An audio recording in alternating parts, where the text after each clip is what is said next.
If you're ready to rest, you're in the right place. Close your eyes, relax your body, and drift into a slower time. And if you feel like these videos are of any use to you, then you can like and subscribe, but only if you really feel like it. And now, let's begin. In the haze of 15th century Japan, where the kimonos were as vibrant as a peacock on payday, and the samurai were busy sharpening their swords instead of their social skills, something rather unexpected was cooking up in the urban landscape, the pleasure quarters.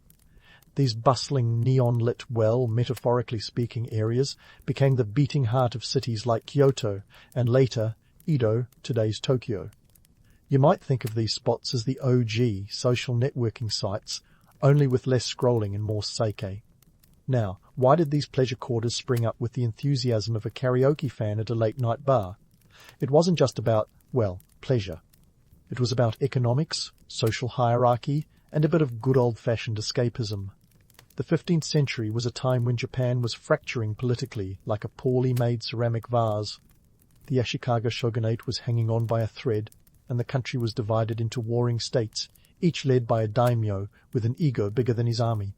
Amidst this chaos, cities became sanctuaries for those seeking a break from the sword-swinging madness outside the city walls. The pleasure quarters, or yakaku, were like the Swiss army knives of societal functions. They offered everything from entertainment to economic stimulation. And we're not just talking about the obvious kind of stimulation here. When these quarters were officially sanctioned by the government, it was partially to keep the samurai, who were often more interested in swinging swords than swiping cards, from causing trouble. There was also a more strategic play at hand. These districts funneled money into the local economy faster than a fleet-footed courier. Taxes and fees from these establishments became a lucrative income stream for the city coffers. But let's put a price tag on pleasure.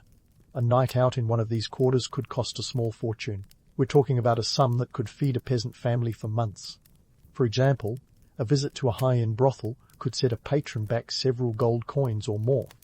Now, before you clutch your pearls, or whatever it is you clutch when you hear about historical monetary systems, consider that these places weren't just about the transaction. They were about the experience. Patrons paid for the ambience, the music, the art, and the chance to rub shoulders with the social elite. It's like the difference between grabbing a hot dog at a street stand and dining at a Michelin star restaurant. Both fill your belly, but only one gives you a story worth bragging about at your next tea ceremony. Social hierarchies were as rigid as a samurai's topknot, and they played out in these quarters with fascinating precision. The brothels themselves were tiered. At the top were the luxurious establishments where courtesans, often highly educated and skilled in the arts, entertained daimyos and wealthy merchants. These women were the celebrities of their day, and securing their company was akin to having a VIP table at a sold-out concert. Meanwhile, the lower tiers catered to the common folk, offering a more, shall we say, no-frills experience. Now, let's bust a myth or two. The romanticized image of these quarters often paints them as places of endless revelry and carefree joy. But behind the paper screens, the reality was often grimmer. Many women in these establishments were there due to economic necessity or familial obligation, rather than choice. In fact, the practice of indentured servitude was not uncommon, and debts could trap women in these roles for years. There's a reason why these places were the subject of so much poetry, art, and gossip. They were microcosms of the larger societal shifts and tensions. The pleasure quarters reflected the contradictions of their age, a blend of freedom and constraint, elegance and exploitation, art and artifice. Even as they provided a space for artistic expression and social interaction, they highlighted the stark class divisions and gender roles of the time. It was a world where the exotic and erotic were packaged together with a bow of cultural sophistication. In essence, the pleasure quarters were the ultimate expression of 15th century Japan's societal complexities. While the samurai were out on the battlefield trying to carve out their piece of the pie, within these city walls, life was a swirl of silk, seduction, and strategic encounters. As much as they were about pleasure, they were also about power. Who had it, who wanted it, and who could afford to buy a taste of it, even if just for a night. And that brings us to the daily grind within those vibrant, yet dimly lit quarters, where silk and shadows danced a delicate tango. If you thought working in a 15th century Japanese brothel was a glamorous gig like getting a golden ticket to the land of endless tea and poetry, think again. The reality was a bit more sweat and tears than swoon and cheers. Let's start with recruitment, where the entry requirements were less. Send us your CV and more. You have no other choice. Many women ended up in these establishments not through a desire to entertain, but because they were sold into it. When times were tough, and by tough, I mean your family's rice stockpile was as empty as a samurai's empathy after a battlefield victory, selling a daughter into servitude was a grim yet viable option. This wasn't a career fair. It was more like a grim draft into a life that was anything but a kabuki play. Indentured servitude was the name of the game, and it was a game with few winners. A woman could find herself shackled to a contract as binding as a samurai's oath, with terms that would make a modern-day employment lawyer weep.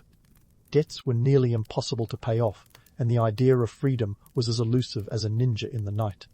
Financial obligations weren't just numbers on a ledger, they were chains that kept these women tethered to their reality. Now, let's talk about the so-called glamour of the gig. Sure, the courtesans might have worn kimonos so lavishly decorated they could have doubled as works of art, but the day-to-day life was more slog than song. These women were expected to be masters of many trades, musicians, dancers, conversationalists, and more. They were the pop stars, therapists, and life coaches of their age, all rolled into one. And let's not forget the makeup routine that would put a modern influencer's contouring skills to shame. The white-face paint and elaborate hairstyles weren't just about beauty. They were about creating an illusion, a fantasy that patrons were more than willing to pay for.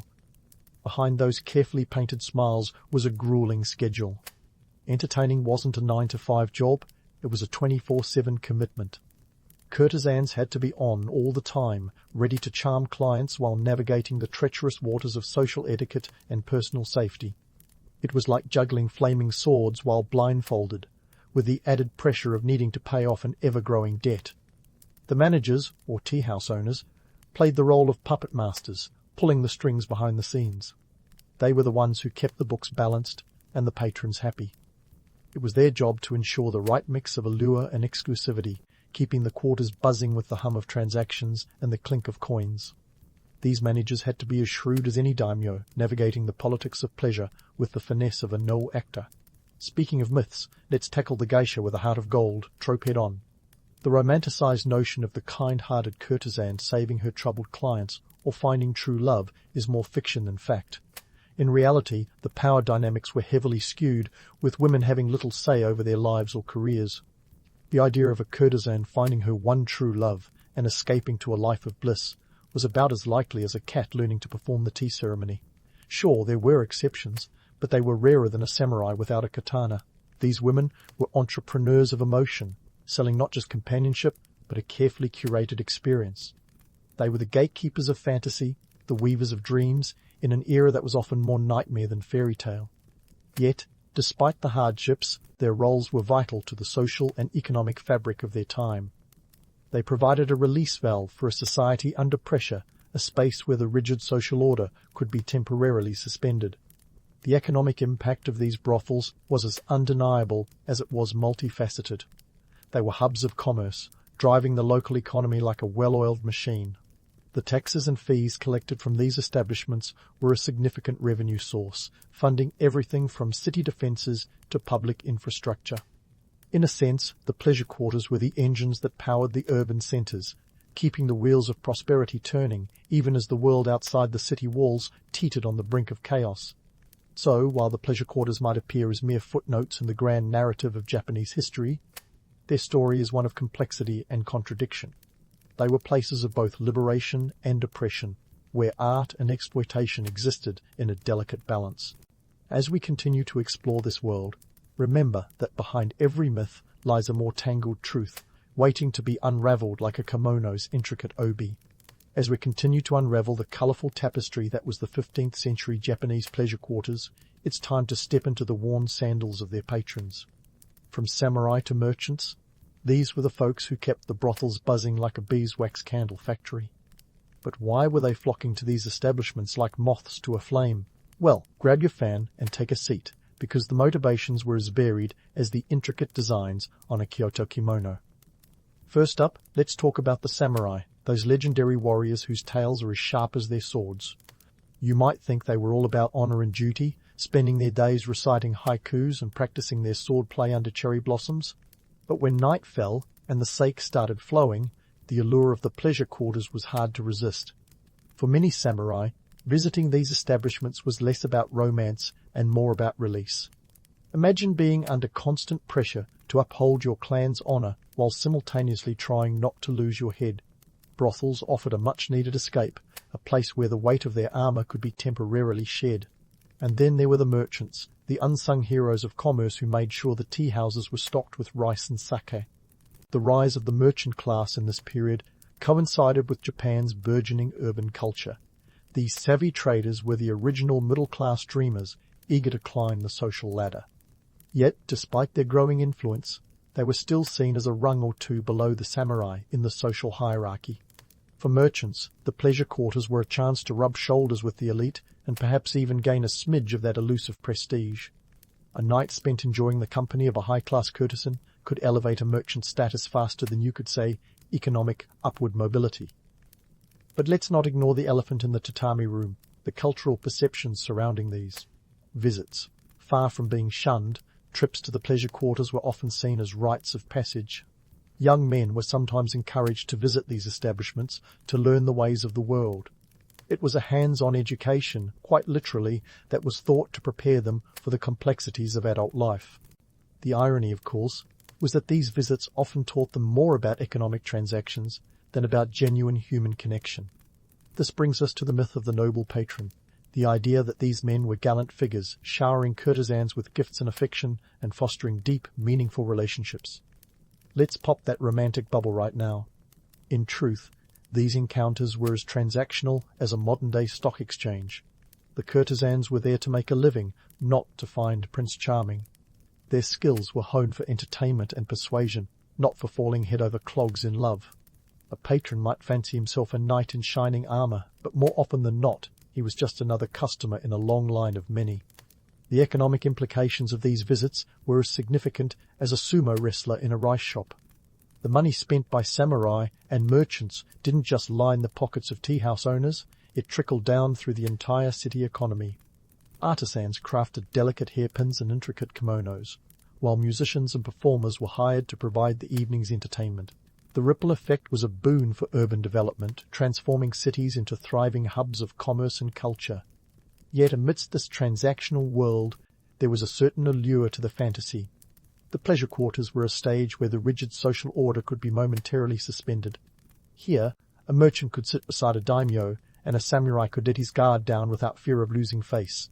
It was a world where the lines between classes blurred, if only for a fleeting moment. The patrons were as much in pursuit of this illusion as they were of the pleasures of the flesh. So, while the notion of the noble patron might be as romanticized as a cherry blossom in a love poem, the reality was often far less poetic. These men were participants in a complex social dance where power, desire, and economics waltzed together in a delicate balance. The pleasure quarters, far from being mere dens of iniquity, were arenas where the societal norms of the day were both reinforced and challenged. As we delve deeper into this world, it's clear that the motivations of the patrons were as multifaceted as the intricate designs on a piece of lacquerware. They were driven by a mix of escapism, ambition, and societal expectation. And while they might have walked through the doors of the pleasure quarters seeking personal fulfillment, what they often found was a reflection of the larger societal currents swirling around them.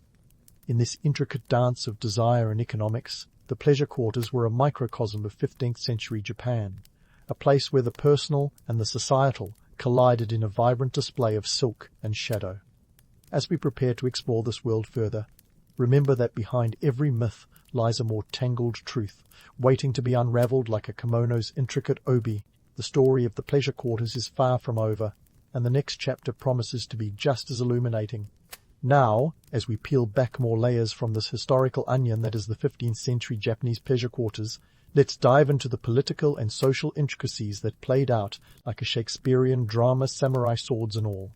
These weren't just places of leisure, they were the pulsating political hotspots where the ink of power was often spilled more liberally than the sake. First off, let's talk regulations.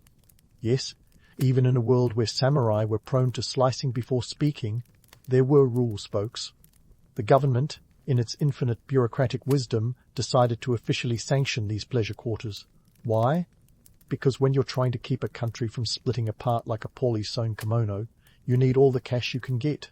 Taxes from these establishments were like gold dust to city officials, funding everything from garden bridges to city defences. And here's where the plot thickens.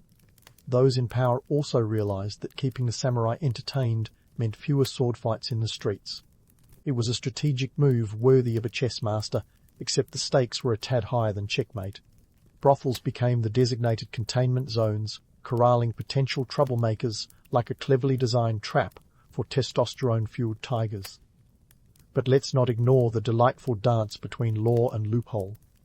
While the government imposed regulations, the owners of these establishments were experts in navigating the grey areas. They could teach modern tax evaders a thing or two about creative accounting. For instance, brothels often operated under the guise of tea houses, serving up more than just green tea and rice cakes. This wasn't just about avoiding taxes, it was a masterclass in plausible deniability. If anyone asked, patrons were merely sipping matcha and discussing art, not engaging in transactions that would make a modern stockbroker blush. Now, let's talk power dynamics. Because what good is a political drama without shifting allegiances and whispered conspiracies? Brothels were more than just places for personal indulgences. They were the unofficial boardrooms where deals were struck and alliances forged. In a society where formal meeting spaces were as rigid as a samurai's armor, the informal atmosphere of the pleasure quarters allowed for a more relaxed exchange of ideas. Think of it as a modern-day coffee shop, but instead of laptops and lattes, you had kimonos and sake. The political implications were as juicy as a freshly picked persimmon. Daimyos, those feudal lords with territorial ambitions as vast as their egos, used these venues to gather intelligence and form alliances. A whispered conversation over a cup of sake could determine the fate of entire regions. In this sense, brothels were not just economic hubs, but political nerve centres. They were the backdrop for the drama of power, where the stakes were as high as a mountaintop pagoda. But let's not romanticize the idea of clandestine meetings and secret pacts too much. While some saw these quarters as spaces of opportunity, others saw them as moral quagmires. The societal norms of the time were as strict as a Zen master's meditation schedule. Publicly, these activities were frowned upon, yet privately they were as common as a cherry blossom in spring. It was the ultimate exercise in hypocrisy, denouncing the very system that kept the wheels of power turning. Now, for a bit of myth-busting. The romanticized image of the brothel as a den of vice and scandal is only one side of the coin. These establishments were, in many ways, the cultural crucibles where art, music, and literature flourished. They attracted poets, musicians, and artists drawn to the vibrant energy and the promise of an audience.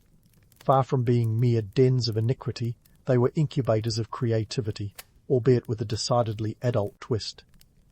Yet, for all their cultural contributions, the social implications were as complex as a kabuki play. The very existence of these places highlighted the contradictions of an era where strict social hierarchies coexisted with thriving underground economies. It was a world where the mask of propriety was as thin as the paper walls that separated the private from the public. The pleasure quarters were arenas where societal norms were both challenged and reinforced, where the boundaries of class and gender could be momentarily blurred but never entirely erased.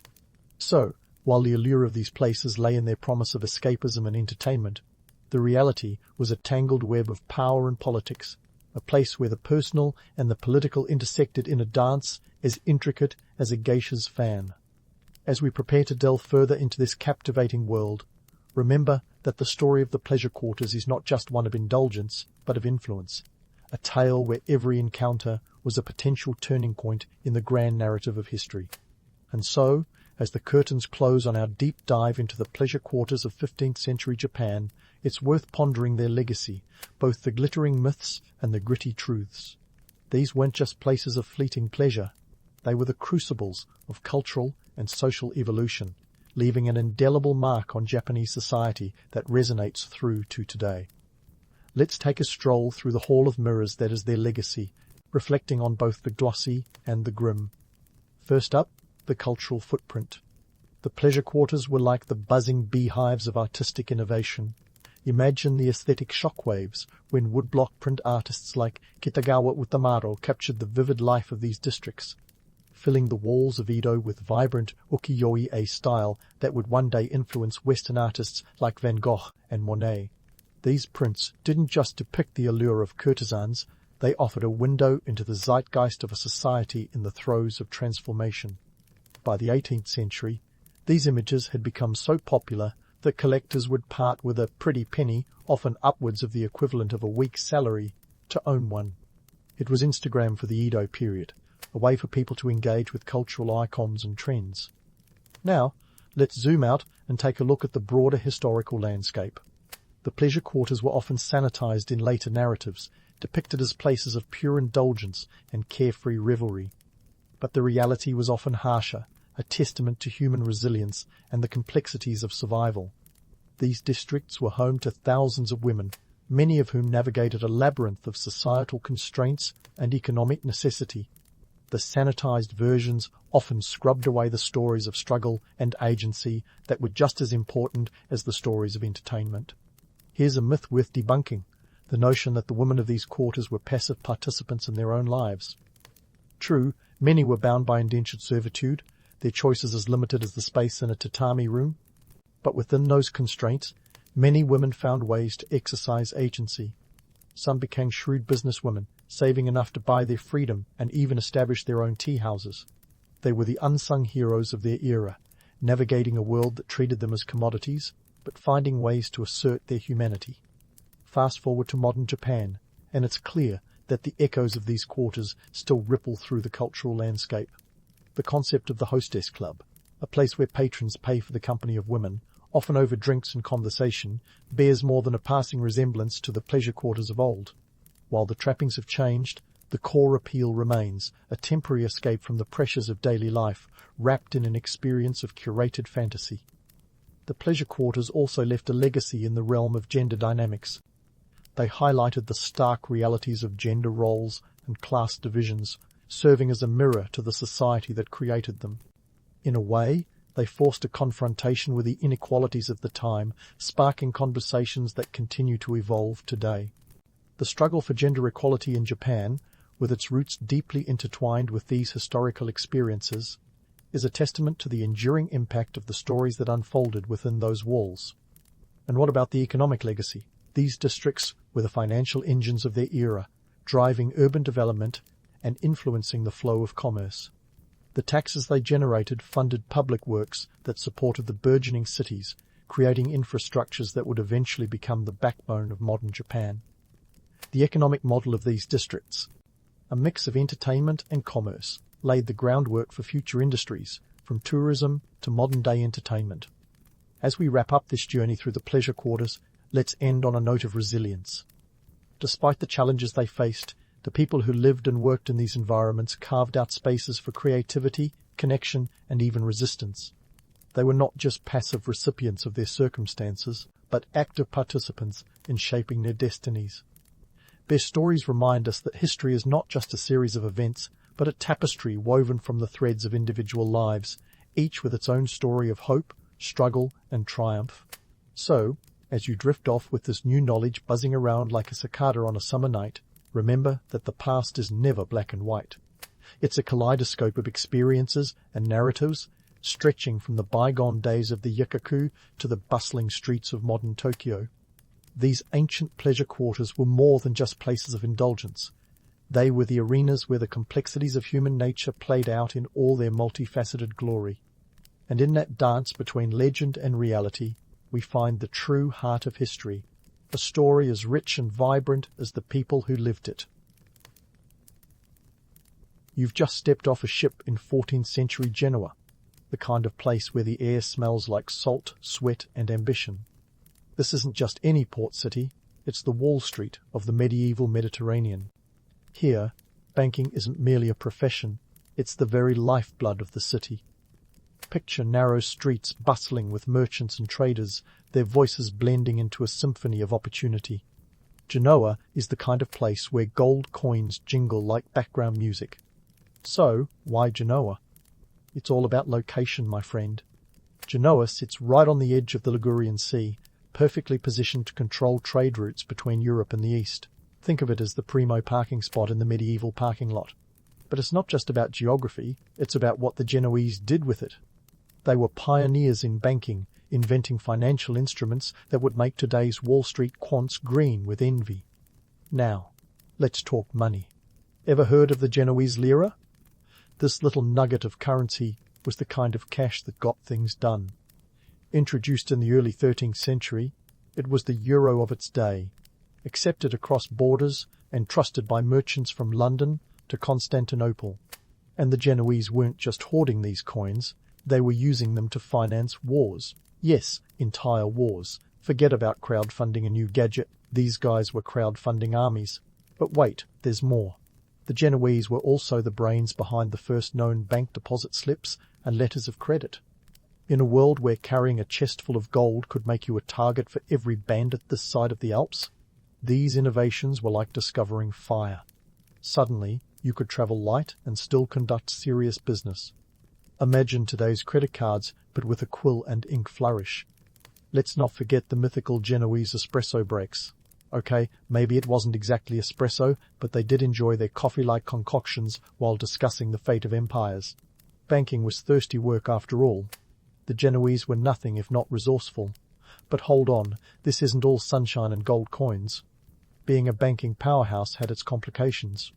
For one, the city was a magnet for intrigue and betrayal, the kind of place where you'd expect to find a dagger in the back, metaphorically speaking. Or not. Financing wars meant entangling alliances and debts that could spell doom if not managed wisely. It was a high-stakes game, and the Genoese were playing without a net. Yet, for all the intrigue, the reality was that Genoa was a city of innovation. When they weren't busy inventing modern banking, they were building a maritime empire that rivaled Venice. They even managed to get a piece of the silk trade from the East, which, let's face it, was the medieval equivalent of owning a tech startup today. In the end, Genoa's banking prowess was both its greatest strength and its Achilles' heel. It made the city rich, powerful, and influential, but it also made it a target. The very innovations that propelled Genoa to greatness were the same that attracted envy and rivalry. In this bustling city, the line between success and disaster was as thin as a gold coin, and there you are, standing in the heart of it all, watching as history unfolds around you. Whether you're here to trade, to bank, or just to sip whatever passes for coffee, one thing's for sure. In 14th century Genoa, life is never dull. And speaking of life never being dull, let's dive into the world of medieval finance, where money wasn't just a means to an end, but the very essence of power and survival. Picture this. In the 14th century, Genoese bankers weren't just crunching numbers, they were the puppet masters of European politics. They had their fingers in every pie, from royal courts to battlefields, and the stakes were as high as the Alps. These bankers, the rock stars of their era, had mastered the art of the loan. But let's get one thing straight. These weren't your friendly neighborhood loans. This was high-stakes lending, with interest rates that could make your head spin faster than a medieval joust. We're talking about financing kings and emperors, the kind of clients who didn't just ruin your credit score. If things went south, they could ruin your entire city. Take the Spanish crown, for instance. By the 14th century, Spain was a patchwork of kingdoms, each one more cash-strapped than the last. Enter the Genoese banker. Think of them as the financial equivalent of a superhero, but with less spandex and more spreadsheets. They offered loans to these kingdoms, enabling them to wage wars, fund explorations, and generally throw their weight around on the European stage. And what did the bankers get in return? Influence, power, and a slice of the kingdom's future earnings. A medieval version of royalties, if you will. Now, let's talk about King Edward III of England, a monarch as infamous for his debts as he was for his military campaigns. Edward was a guy who loved a good war, and wars, as we all know, don't come cheap. So, when he decided to stake his claim to the French throne, he needed cash. Lots of it. Enter the Genoese financiers with their deep pockets and deeper ambitions. They lent him the money he needed to kick off the 100 Years' War, a conflict that would keep Europe busy for, you guessed it, over a century. But here's where it gets interesting. The Genoese weren't just funding wars, they were strategically choosing sides, playing a game of chess where kingdoms were the pieces and loans were the moves.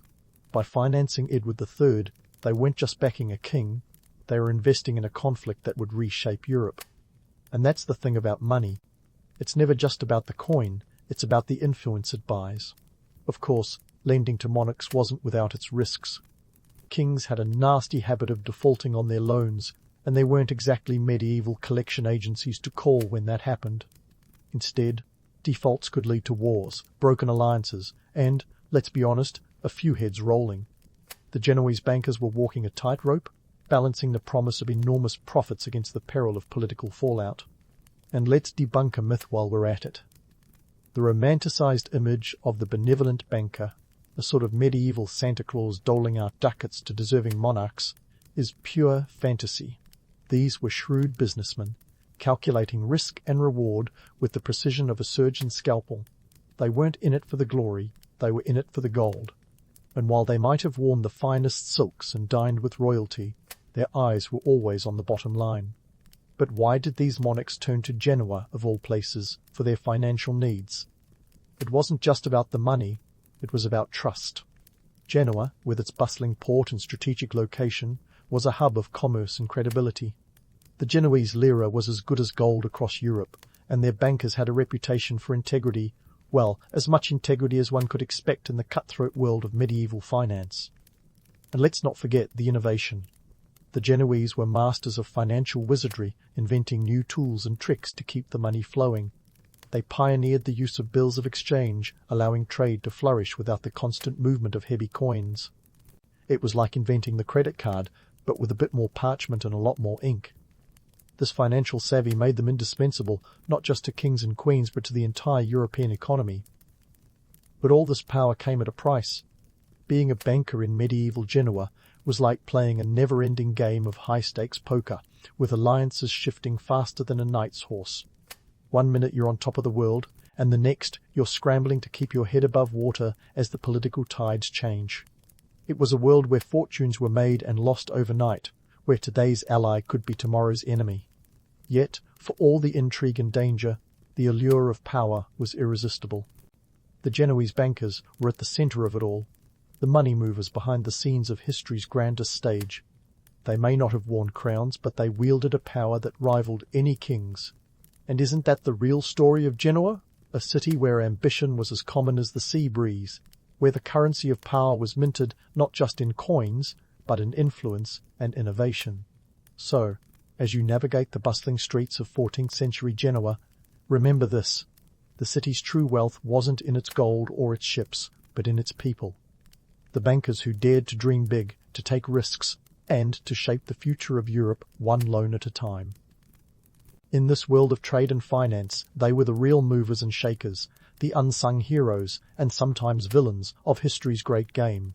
And as we continue our journey, there's still so much more to uncover about this fascinating era and the people who lived it. Stay tuned, because the story of Genoa is far from over. As the sun rises on our bustling Genoese streets, where the clink of coins is as regular as the church bells, let's dive headfirst into the drama of 1345, a year that hit Genoa like a financial hurricane. If you thought modern banking crises were bad, wait until you hear how medieval bankers put the chaoses in Genoa. So, what exactly went wrong? Picture this. Genoa was riding high on a wave of financial euphoria thanks to its bustling trade, innovative banking systems, and some seriously ambitious financial maneuvers. But like a medieval game of Jenga gone wrong, it all came crashing down when risky loans and overinflated investments turned out to be more fairy tale than financial strategy. At the heart of this financial meltdown was a charming villain known as overambitious investment. You see, the Genoese bankers had gotten a bit too comfortable playing financial Cupid, pairing off money with risky ventures like there was no tomorrow. And when I say risky, I'm talking about loans that made betting on a three-legged donkey in a horse race seem like a sound investment. They were throwing money at everything from unstable monarchs to speculative trading ventures, hoping for a windfall that, spoiler alert, never came. The 1345 crisis was a perfect storm of bad decisions and worse luck. It started with a series of defaults that would make your head spin. Monarchs, who were the medieval equivalent of teenagers with a new credit card, began to default on their debts. King Edward III of England, for instance, was one of their most notorious clients. The man had a penchant for warfare and the financial acumen of a rock, leaving the Genoese bankers in a lurch. When his coffers ran dry, so did the Genoese banks' patience and liquidity. Now the dominoes started to fall. Once word got out that the king couldn't pay his debts, panic spread faster than a medieval plague, and let's not even get started on those. Other clients started to pull their assets faster than you can say, run on the bank. The financial institutions of Genoa, which had been built on a foundation of trust and credit, found themselves crumbling under the weight of bad loans and even worse PR. The figures, my friends, were staggering. Imagine losing over half of your financial assets in a matter of weeks. By the end of 3045, many banks had lost upwards of 60% of their deposits, a financial freefall that made the Black Death seem almost merciful. Okay, maybe not merciful, but you get the idea. The point is, it wasn't pretty. And here's the kicker. This wasn't just a financial crisis. It was a socio-political earthquake. The ripple effects shook the very foundations of Genoese society. Bankers, who had been living the high life, suddenly found themselves lining up at soup kitchens. The political elite, who had been quick to flaunt their wealth and influence, were now scrambling to keep their heads above water, both literally and figuratively. It was a humbling moment for a city that had gotten used to being the financial top dog. In the aftermath, Genoa had to face some harsh truths. The city's leaders realized that their overdependence on risky loans was a recipe for disaster. They had to rethink their entire approach to banking, focusing more on sustainable financial practices and less on playing the medieval version of Russian roulette. It was a painful lesson, but one that laid the groundwork for a more stable financial future. But let's not get too ahead of ourselves. The road to recovery was long and paved with more than a few mishaps. As our story unfolds, keep in mind that Genoa's journey from crisis to recovery wasn't just about numbers and ledgers, it was about human resilience and the ability to learn from mistakes. And that, dear listener, is a story worth telling. So stay tuned, because the saga of Genoa, with all its highs and lows, is far from over. But let's not forget, dear listener, that Genoa in the 14th century was not just a financial roller coaster with plunges that would make any banker's stomach churn. It was also a simmering pot of social dynamics and political intrigue that would give today's soap operas a run for their money. Picture a city where the elite families didn't just compete for economic dominance, they waged full-scale feuds that would make the Hatfields and McCoys look like a friendly neighborhood dispute. At the heart of this drama were the Genoese plans. Think of them as the original boardroom warriors, but with swords instead of spreadsheets. The city was a patchwork of powerful families like the Doria, the Spinola, and the Grimaldi, each vying for a slice of the political pie. These families weren't just content with filling their coffers, they wanted control, and they were willing to fight tooth and nail for it. Now, when I say fight, I don't mean a heated debate over the dinner table. No, these were skirmishes that spilled out into the streets, turning Genoa's narrow alleys into battlegrounds. Imagine that your morning commute involves sidestepping a sword fight or two. It wasn't just an economic game of chess, it was a full-contact sport where alliances were as solid as a sandcastle at high tide. Today's friend could be tomorrow's foe faster than you can say political upheaval. Let's zoom in on the Doria family, for example. These guys weren't just your average power-hungry nobles, they were the Genoese equivalent of a political dynasty. They had their hands in everything from maritime trade to city governance, and they weren't shy about using that influence to their advantage. The Doria family was led by the indomitable Andrea Doria, who was less a man and more a force of nature. With a fleet of ships and a mind for strategy, Andrea was both admired and feared, a pirate with a penchant for power, if you will. But the Doria were far from the only players on this stage. Enter the Spinola family, with ambitions as grand as their rival clans and a cunning streak that would have made Machiavelli proud. These families didn't just compete in the economic arena, they engaged in a deadly dance of political maneuvering. Alliances were formed and broken with dizzying speed, and loyalty was a currency as valuable as gold. One minute, the Spinola might be shaking hands with the Doria, and the next, they'd be plotting their downfall over a goblet of wine. The Grimaldi family, meanwhile, played the long game. Known for their patience and strategic marriages, they were the slow-burning fuse in Genoa's explosive political landscape. While others were busy waging wars and staging coups, the Grimaldi were quietly amassing influence, biding their time until they could strike with maximum impact. It's no coincidence that they managed to carve out a little territory of their own, called Monaco. Ever heard of it? The council halls in Genoa were less about governance and more about gladiatorial combat, albeit with words instead of weapons. Here, the city's elite families would gather to debate, negotiate, and occasionally throw a metaphorical punch or two. Decisions were made not just in the interest of the city, but to serve the agendas of these powerful families. It was a delicate balancing act, with each faction trying to outmaneuver the others while keeping the city from descending into outright chaos. But, as they say, with great power comes great paranoia. The constant jockeying for position created a climate of suspicion and intrigue. Trust was a rare commodity, and betrayals were as common as the city's sea breezes.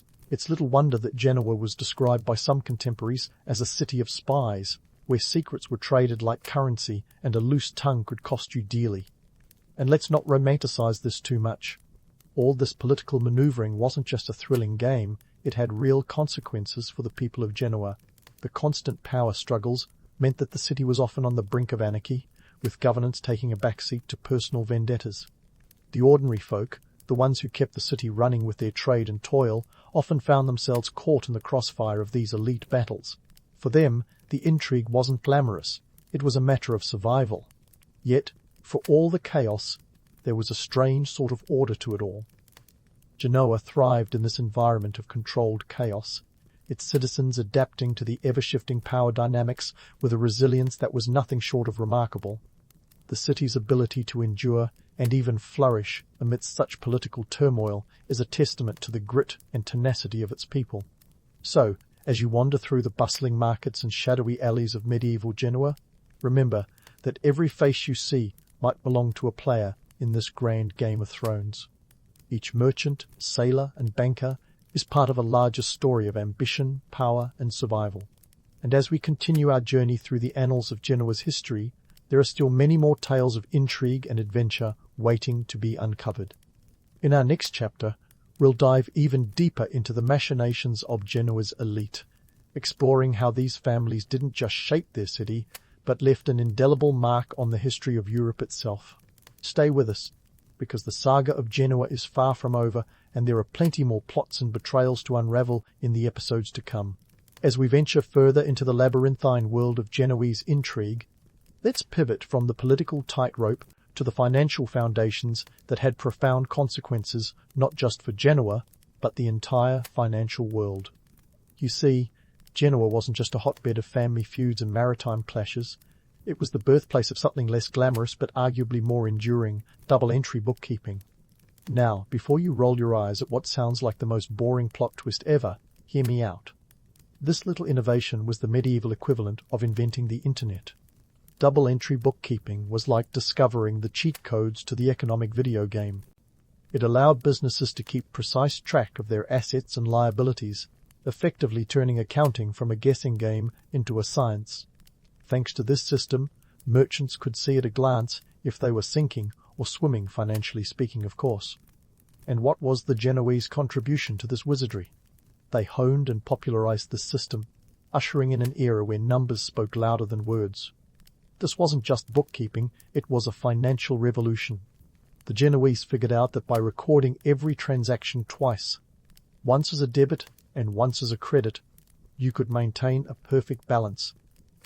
It was so genius in its simplicity that it's still the backbone of modern accounting. And while the Florentines might argue they were the true pioneers, the Genoese were the ones who spread it across the Mediterranean like wildfire. Now, let's talk about why this mattered. In a world where a single shipwreck could ruin you, having a clear picture of your financial health was as valuable as gold. It allowed for more complex financial instruments, like the aforementioned letters of credit and bills of exchange, to flourish. Suddenly, trade was less about risk and more about reward. You could say it was the medieval version of risk management, minus the fancy suits and PowerPoint presentations. But the innovation didn't stop there. The Genoese were also pivotal in developing the concept of public debt. Stick with me, because it gets interesting. They created the Cassa di San Giorgio in 1407, a state-controlled bank that managed the public debt of the Republic of Genoa. Think of it as a proto-central bank, but with a lot more candles and quills. This institution was revolutionary because it allowed the city to finance itself through the issuance of bonds, effectively letting citizens invest in their government's future. It's like crowdfunding your local government, only with a bit more flair and a lot more risk. The Cassa di San Giorgio was so successful that it became a model for other European cities. It allowed Genoa to punch well above its weight class in the European power struggle. The city could now afford grandiose projects and military ventures without having to pass the hat around like a medieval busker. And while we've come a long way from quill pens to quantitative easing, the core idea remains the same, using public debt to fuel growth and expansion. Now, on to the elephant in the room, or should I say, in the ledger, the Genoese influence on modern finance. You might think that a city-state that peaked in the medieval era would be a footnote in financial history, but you'd be wrong. The principles of Genoese banking laid the groundwork for financial markets as we know them today. They pioneered concepts of credit and risk that are still integral to our economic systems. Without their innovations, you'd probably be paying for your avocado toast with a sack of beans. The Genoese weren't just number crunchers, they were visionaries. They saw the future of finance in a world that still thought barter was the bee's knees. They understood that money, like politics, was about influence and control. By creating robust financial systems, they didn't just secure their own power, they reshaped global trade. It's this legacy that makes you wonder if the soul of a Genoese banker might be whispering in the ear of every modern mogul. You know, like a medieval guardian angel for venture capitalists. And speaking of modern moguls, let's take a moment to ponder a hypothetical question that would make for a great cocktail party debate. Was Jeff Bezos a Genoese banker in a past life? Sure, it's a stretch, but think about it. Both have a penchant for dominating markets, innovating logistics, and turning small beginnings into global empires. Replace the Ligurian Sea with the World Wide Web, and you've got yourself a parallel that's hard to ignore. Maybe the spirit of Genoa lives on in the boardrooms of today, guiding titans of industry as they navigate the turbulent seas of modern finance. As we wrap up our journey through the bustling streets and ledger books of 14th century Genoa, it's clear that the city's legacy is far more than the sum of its gold coins and naval battles. The Genoese taught us that finance isn't just about wealth, it's about strategy, innovation, and, above all, vision. They proved that the right mix of ambition and ingenuity could turn a small port city into a powerhouse that shaped the course of history. So, as you drift off to sleep, dreaming of ships laden with silk and spices, remember this. The story of Genoa is not just a tale of medieval machinations and maritime might. It's a testament to the enduring power of human ingenuity. In a world where fortunes rise and fall as surely as the tides, the lessons of Genoa remain as relevant today as they were centuries ago. And if history has taught us anything, it's that those who dare to innovate will always find a way to chart their course to greatness. Buckle up and hold on to your togas, because we're diving headfirst into the chaotic yet cunning world of a young Roman named Octavian. Before he was Augustus Caesar, the mighty first emperor of Rome, he was just a teenager with a famous uncle, a questionable sense of style, and a nose for opportunity sharper than a Roman dagger.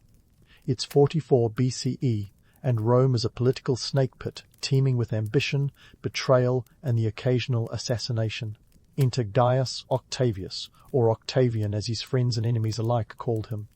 Born in 63 BCE in the city of Rome, Octavian was the grandnephew of none other than the illustrious Julius Caesar. Yeah, that Julius Caesar, the one who got shanked by his pals in the Senate. Talk about a family legacy that's hard to live up to, or survive for that matter. Octavian wasn't just some distant relation living off Caesar's glory. Oh no, the Roman dictator had taken a liking to this kid, seeing in him a spark of political genius, or maybe just a mirror of his own ambition. In a twist worthy of a daytime soap, Caesar adopted Octavian as his son and heir. This wasn't just a case of nepotism, it was a golden ticket to the big leagues of Roman politics. But it also came with a huge neon target on Octavian's back, because when Caesar got dispatched to the afterlife in a flurry of knife wounds on the Ides of March, Suddenly everyone was interested in what Octavian was going to do next. Standing at the tender age of 18, Octavian had a choice: run for the hills or dive into the political shark tank. Spoiler alert, he chose the latter. But unlike the more brutish power players of his time, Octavian was a master of subtlety and subterfuge. He knew when to play the game and when to change the rules entirely. Take, for instance, his dealings with Mark Antony, Caesar's right-hand man and Rome's resident party animal. Antony was in control of Caesar's legions and thought he could swat Octavian away like an annoying gnat. But Octavian had other plans. He started by playing the sympathy card, aligning himself as the grieving son of a fallen hero, a move that endeared him to Caesar's veterans and legions who were still loyal to their old general. Smart move, right? Like playing chess while everyone else was still figuring out checkers. Next up, he formed the second triumvirate with Antony and another key figure, Marcus Aemilius Lepidus. This little trio controlled Rome and, let's be honest, had all the stability of a reality TV alliance. But for Octavian, it was a strategic masterstroke. He knew he wasn't strong enough to take Rome by force just yet, so he cozied up to his rivals, bided his time, and planned his next move. Now, the triumvirate wasn't exactly a model of governance. They were more like a band of squabbling siblings, each with their own agenda. However, they did manage to get one thing right: avenging Caesar's death. At the Battle of Philippi in 42 BCE, they crushed the forces of Brutus and Cassius, sending the assassin squad into the annals of history as a cautionary tale about backstabbing your way to power. With the Avengers' business sorted, Octavian turned his attention to the real prize, Rome itself. He knew that Antony was his biggest roadblock, so he orchestrated a propaganda campaign that would make modern spin doctors weep with envy. He painted Antony as a traitor to Rome, a man who was more interested in Cleopatra's charms than Roman stability. Who wouldn't fall for that juicy gossip? By the time the dust settled, Octavian had played his cards so well that Antony was left with nothing but a tragic love story and a messy end. Meanwhile, Octavian was hailed as a hero, a saviour of Roman values, and eventually the first emperor of Rome. He took the name Augustus in 27 BCE, a title that means the revered one, because modesty was clearly not his strong suit. Augustus's rise wasn't just about personal ambition, though. It marked the end of the Roman Republic and the dawn of the Roman Empire, a shift that would shape the Western world for centuries. His clever political maneuvers and ruthless pragmatism laid the foundations for a new era, one that prized order and stability over the chaos of the past. So there you have it, the story of how a young man with a famous name and a knack for strategic thinking transformed himself into one of history's most powerful leaders. Augustus wasn't just a master of political chess, he was a visionary who turned the tides of history in his favour. And all it took was a little cunning, a lot of patience, and a willingness to rewrite the rulebook whenever it suited him. Now that's how you build an empire. So now that Augustus had the empire in his grip, he didn't just sit on his laurels and watch Rome crumble under its own weight. Oh no, he had grand plans and a few tricks up his toga to ensure the empire didn't go the way of a Roman candle. Augustus was not about to be another Julius Caesar. He preferred his end to be a bit less stabtastic and a lot more peaceful. First, let's talk about the Roman Senate. Picture it as the ultimate old boys' club, filled with patricians who had more wrinkles than a well-aged toga. Augustus knew that if he wanted to run the show, he had to reinvent this creaky institution that had once been the powerhouse of Roman politics. So what did he do? He trimmed the fat. Literally. The Senate went from about 900 members, which was more of a crowd than a council, down to a leaner, meaner 600. This wasn't just a purge, it was a facelift, turning the Senate from a chaotic mob into a more manageable body that Augustus could, shall we say, guide with a gentle hand. But Augustus wasn't satisfied with just reorganizing the Senate. He needed to make sure these senators were loyal to him, and nothing breeds loyalty like a good old dose of bribery. Augustus was generous with land and titles, ensuring that the senators remembered just who the emperor was. And if a senator was feeling particularly rebellious, well, Augustus had a knack for persuading them to retire to a nice villa far from the heart of Rome. Speaking of hearts, Augustus had a special place in his for propaganda. He was a maestro in the art of self-promotion, long before social media influencers were a thing. Forget Instagram. Augustus used coins and monuments as his canvas, spreading his image and ideals far and wide.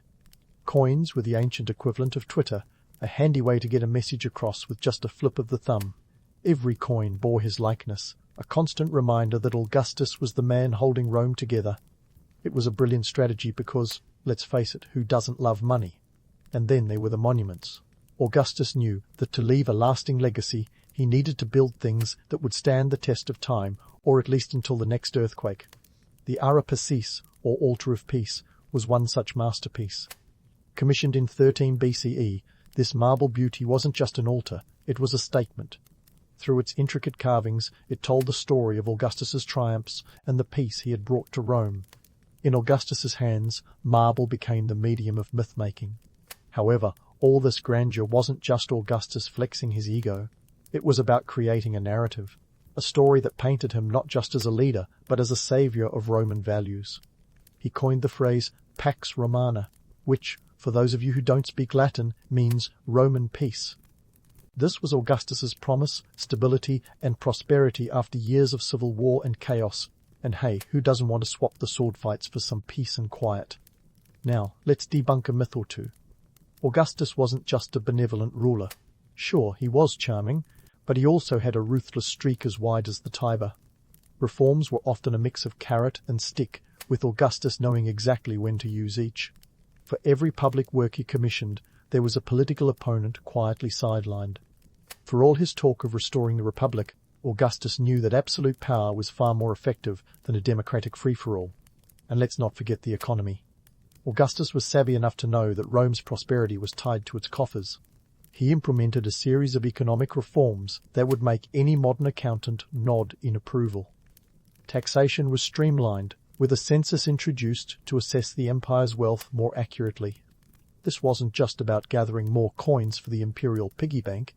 It was about ensuring the Roman machine ran smoothly. Augustus also turned his eye to infrastructure. Roads were the lifeblood of the empire, and Augustus made sure they were maintained and expanded. The saying, "all roads lead to Rome," wasn't just a catchy phrase, it was a logistical reality. These roads ensured that trade flowed, armies moved swiftly, and Augustus's reach was felt across the empire. So next time you're stuck in traffic, spare a thought for Augustus and his road-building obsession. In the realm of social reforms, Augustus was just as active.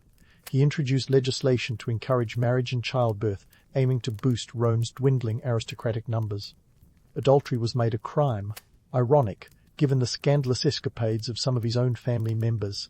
But for Augustus, it was all about image.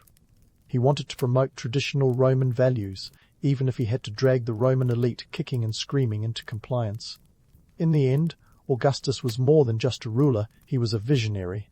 He understood that power was as much about perception as it was about reality. His reforms, both political and social, were about creating a stable and enduring empire.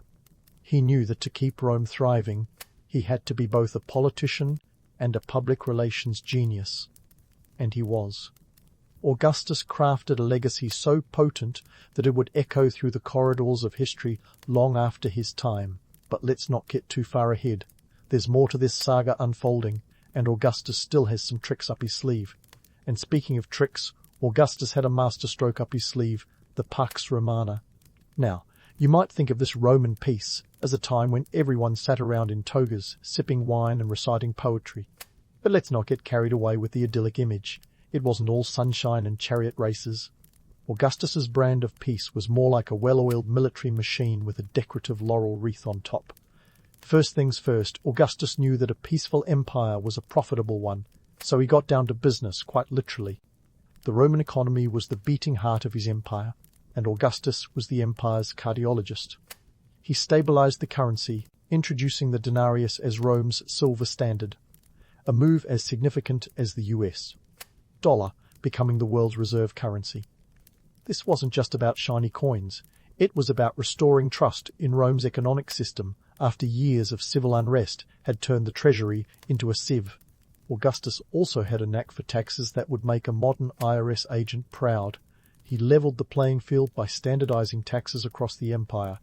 Provinces that had been tax-free zones became contributors to the imperial piggy bank, much to the chagrin of local elites who'd been enjoying a bit too much financial freedom. But Augustus sweetened the deal by investing in public works that benefited these provinces, like a Roman version of, "You scratch my back, I'll build you an aqueduct." Let's talk about those roads again. Augustus wasn't just paving the way for legions, he was connecting the empire in a way that made trade as smooth as a Roman fresco. By 20 BCE, the Via Appia and its cousins stretched over 50,000 miles. That's enough to circumnavigate the globe twice. These roads were vital arteries, pumping economic lifeblood from Britain to Egypt. This logistical marvel ensured that goods, ideas, and, when needed, soldiers could travel efficiently. All roads might lead to Rome, but more importantly, they led Rome right into your backyard. While Augustus was busy with his economic tinkering, he also had to keep an eye on the empire's borders. Now, the Pax Romana wasn't exactly free from conflict. In fact, it was more like Augustus handing out peace treaties with one hand and holding a gladius in the other. Take the Roman legions, for instance. Augustus reduced them from a bloated 60 legions to a lean 28, but don't mistake that for weakness.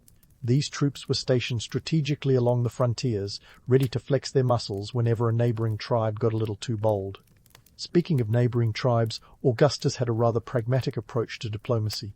He preferred to turn potential enemies into allies, or at least into client states whose rulers were just grateful enough not to cause trouble. This diplomatic finesse was like a game of geopolitical chess, positioning Rome as the benevolent big brother while ensuring its dominance remained unchallenged. But let's not kid ourselves. Benevolence often came with a side of Roman steel. The peace Augustus crafted was as much about perception as it was about reality. Take his dealings with the Parthians, Rome's eastern nemesis. Rather than plunging the empire into costly wars, Augustus chose to negotiate. In 20 BCE, he secured the return of the Roman standards lost by Marcus Licinius Crassus in 53 BCE. It was a symbolic victory, hyped up by Augustus's PR machine to sound like a second coming of Caesar himself, and all without a single spear being thrown. Talk about getting your cake and eating it too. Now, while we're on the topic of public relations, let's delve into Augustus's image as a peacemaker. Sure, he liked to play up the role of the benevolent ruler, but his peace came with strings attached. Augustus wasn't shy about using the Roman propaganda machine to craft his image, portraying himself as the bringer of peace and stability. This was a guy who knew how to spin a narrative tighter than a Roman scroll.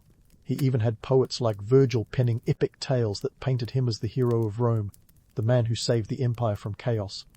It was a classic case of write your own legend, and Augustus had the best ghostwriters in the business. But let's not ignore the flip side.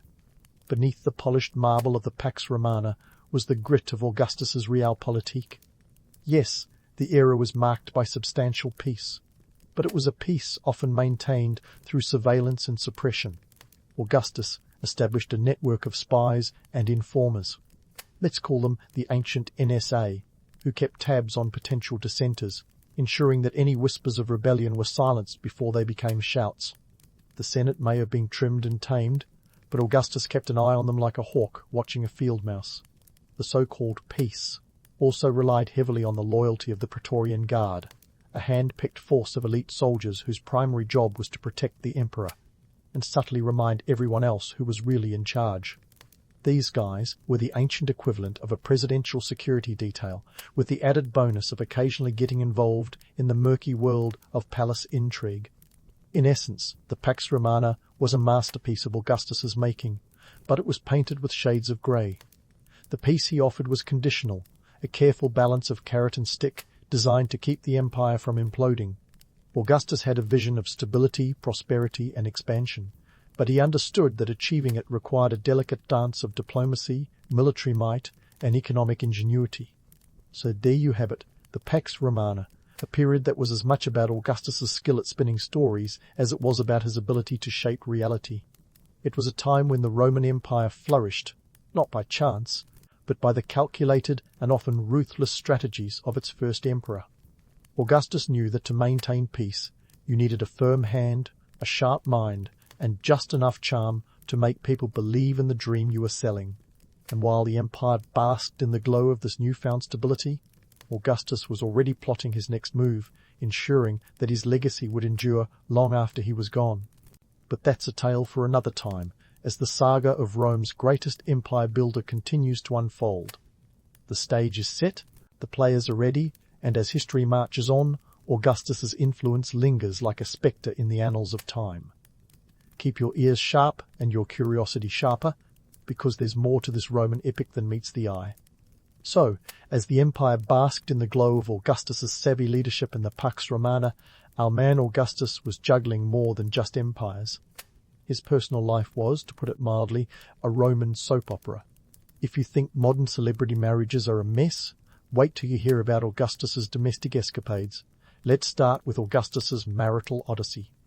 His first marriage to Clodia Pulchra was short-lived, ending in divorce faster than you can say amicus curiae. The reason? Political expediency, of course. Augustus needed alliances that were as strategic as they were personal, and Clodia didn't quite fit the bill. Enter Scribonia, Augustus's second wife, chosen to cement ties with Sextus Pompey, a key player in the Roman civil wars. This union produced a daughter, Julia the Elder, but the marriage itself was about as stable as a Jenga tower in an earthquake. It lasted just long enough for Augustus to realize he needed a more stable partner. Cue Livia Drusilla, the woman who would become Augustus's third and final wife, and arguably the real power behind the throne. Livia was the epitome of Roman nobility, poised, intelligent, and politically astute. Their marriage was a union of ambition and strategy. Augustus divorced Scribonia the day Livia gave birth to her second son, and they married shortly after. Classy, right? It was a match made in political heaven, and together they were the ultimate Roman power couple, like the Brangelina of antiquity, minus the tabloids. Livia wasn't just a pretty face, she was Augustus's confidant and advisor. In many ways, she shaped the imperial court with a deft hand and a sharp mind. But, oh, the scandal! Livia's sons from her previous marriage, Tiberius and Drusus, became prime candidates for succession, stirring up all kinds of palace intrigue. Augustus's own biological line was less straightforward. His daughter Julia became a pawn in his dynastic chess game, marrying thrice for political alliances. Talk about living in a gilded cage. Julia herself was a figure of scandal, embodying the rebellious spirit that Augustus publicly decried but secretly admired. Known for her wit and charm, she was also infamous for her numerous affairs. Augustus's laws against adultery were, let's say, selectively enforced when it came to his own family. But eventually the emperor had enough, and Julia was exiled, an embodiment of Augustus's struggle to maintain moral authority while his own family lived like a Roman episode of Keeping Up with the Kardashians. Now, when it came to succession planning, Augustus was no slouch. He knew he needed a successor who could keep his imperial machine well-oiled. His first choice was Agrippa, his right-hand man and military genius who was married to Julia. But Agrippa's untimely death threw a spanner in the works. Augustus then pinned his hopes on Gaius and Lucius, his grandsons through Julia, grooming them for leadership. Fate, however, had other plans. Both died young, leaving Augustus in a dynastic bind. The next in line was Tiberius, Livia's son, who wasn't Augustus's first choice, but proved to be a capable, if reluctant, successor. Tiberius was adopted by Augustus in 4 CE, a move that solidified the Julio-Claudian dynasty. Augustus even went so far as to adopt a will that designated Tiberius as his heir, ensuring a smooth transition of power. It was a pragmatic choice, though certainly not without its complications. Tiberius's relationship with Augustus was as icy as a Roman winter. Still, Augustus understood that stability was paramount, even if it meant entrusting his legacy to a brooding stepson. But let's not forget the elephant in the room, Augustus's health. The emperor was often plagued by a series of health issues that could have derailed his reign. He suffered from a host of ailments, including stomach problems, a lingering cough, and frequent bouts of fever. These weren't just minor inconveniences, they were serious enough to impact his ability to govern. Yet, Augustus was as resilient as he was cunning. He was known to take long recuperative retreats to the island of Capri, where he could escape the pressures of Rome and, probably, contemplate the chaos of his personal life. Augustus's health woes didn't just affect his day-to-day rule, they also had a significant impact on his succession planning. Knowing his time was limited, Augustus worked tirelessly to ensure that the empire would not collapse without him. His careful grooming of Tiberius and the strategic marriages he orchestrated were part of a larger plan to secure a seamless imperial transition, ensuring that the Pax Romana would outlast his own lifetime. But, let's face it, Augustus's personal life was like a Roman comedy, complete with farce, drama, and enough plot twists to keep even the most seasoned historian on their toes. His marriages, his succession planning, and his health struggles all played into the broader narrative of his reign, illustrating the precarious balance of power, family, and politics in ancient Rome. Augustus was a master of reinvention, a man who understood that the personal was political and that an emperor's legacy was only as strong as the heirs he left behind. While Augustus meticulously maneuvered through the tangled web of his personal and political life, he was always one step ahead, crafting a dynasty that would endure beyond his own mortality. Yet the saga of Augustus is far from over, and the echoes of his reign continue to resonate through history, leaving us with a tantalizing glimpse into the mind of Rome's greatest empire builder. Stay tuned, because the final act of Augustus's life promises even more intrigue, drama, and revelations as we delve deeper into the twilight years of this legendary ruler. As Augustus navigated his twilight years, the spectre of immortality loomed large, not in the literal sense, but in the legacy he intended to leave behind. Now, Augustus wasn't content with just being remembered as a political wizard. He had a penchant for divine aspirations, and he wasn't shy about it. I mean, why settle for emperor when you can aim for godhood, right? So, let's dive into the myth and the reality of his posthumous reputation. Let's set the scene.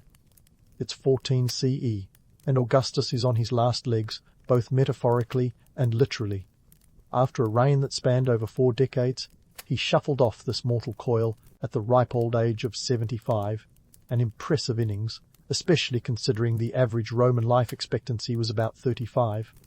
As the proverbial curtain fell, Augustus was in Nola, Italy, and his last words reportedly echoed his theatrical life. "Have I played the part well? Then applaud as I exit." Classic Augustus, right? Always the showman. With Augustus's departure came an imperial-sized hole in Rome's heart, and a golden opportunity for myth-making. But before we get swept away by the divine aura, let's remember that Augustus's sainthood wasn't exactly a grassroots movement. His deification was a calculated maneuver, orchestrated by a senate that knew a good political move when they saw one. The senate declared Augustus a god, a divus in Roman terms.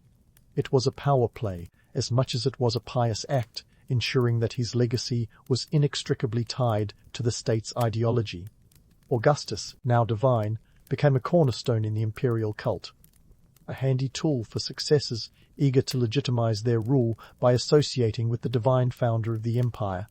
But was Augustus really worthy of divine status? Or was this just Rome's version of a PR stunt? Let's not kid ourselves.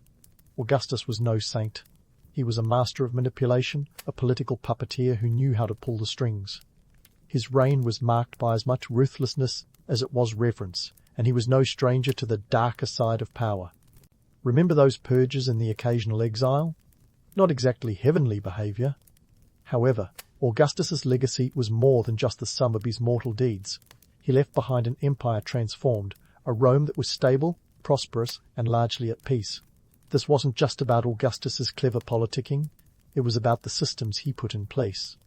His economic reforms and infrastructure projects laid the groundwork for an empire that would endure for centuries.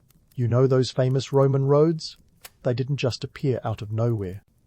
Augustus's fingerprints were all over them, ensuring Rome's dominance in trade and military might.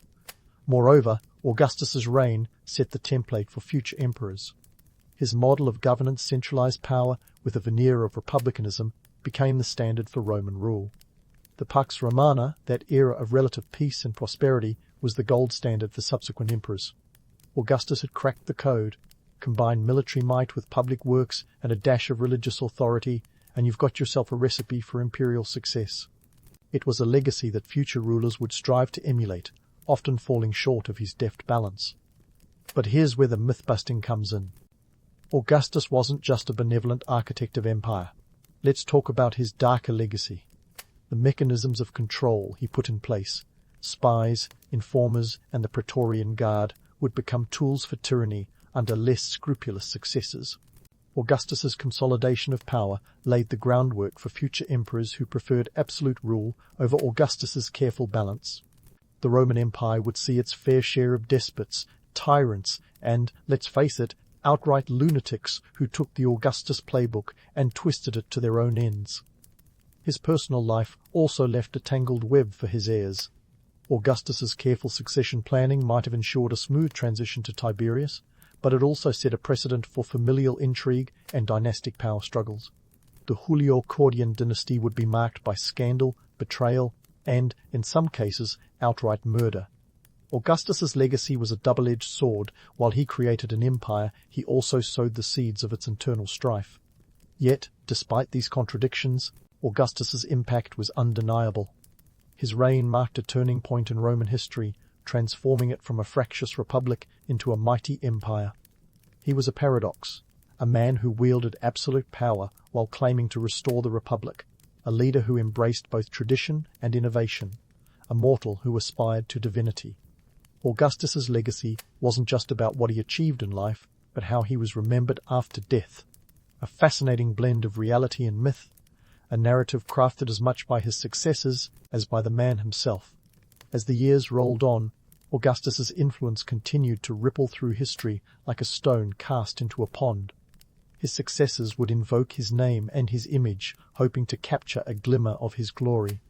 The Roman Empire, for all its future trials and tribulations, owed its foundation and its initial flourish to Augustus's unparalleled vision.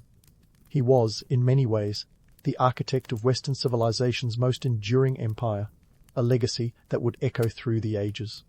So there you have it, the life and legacy of Augustus Caesar, a man who played the political game like no other, blending ambition with acumen, and whose shadow loomed large over the empire long after his mortal shell had crumbled to dust.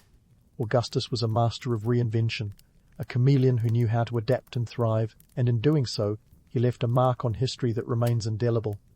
As we wrap up this Roman Odyssey, remember that history is as much about the stories we tell as it is about the facts we uncover.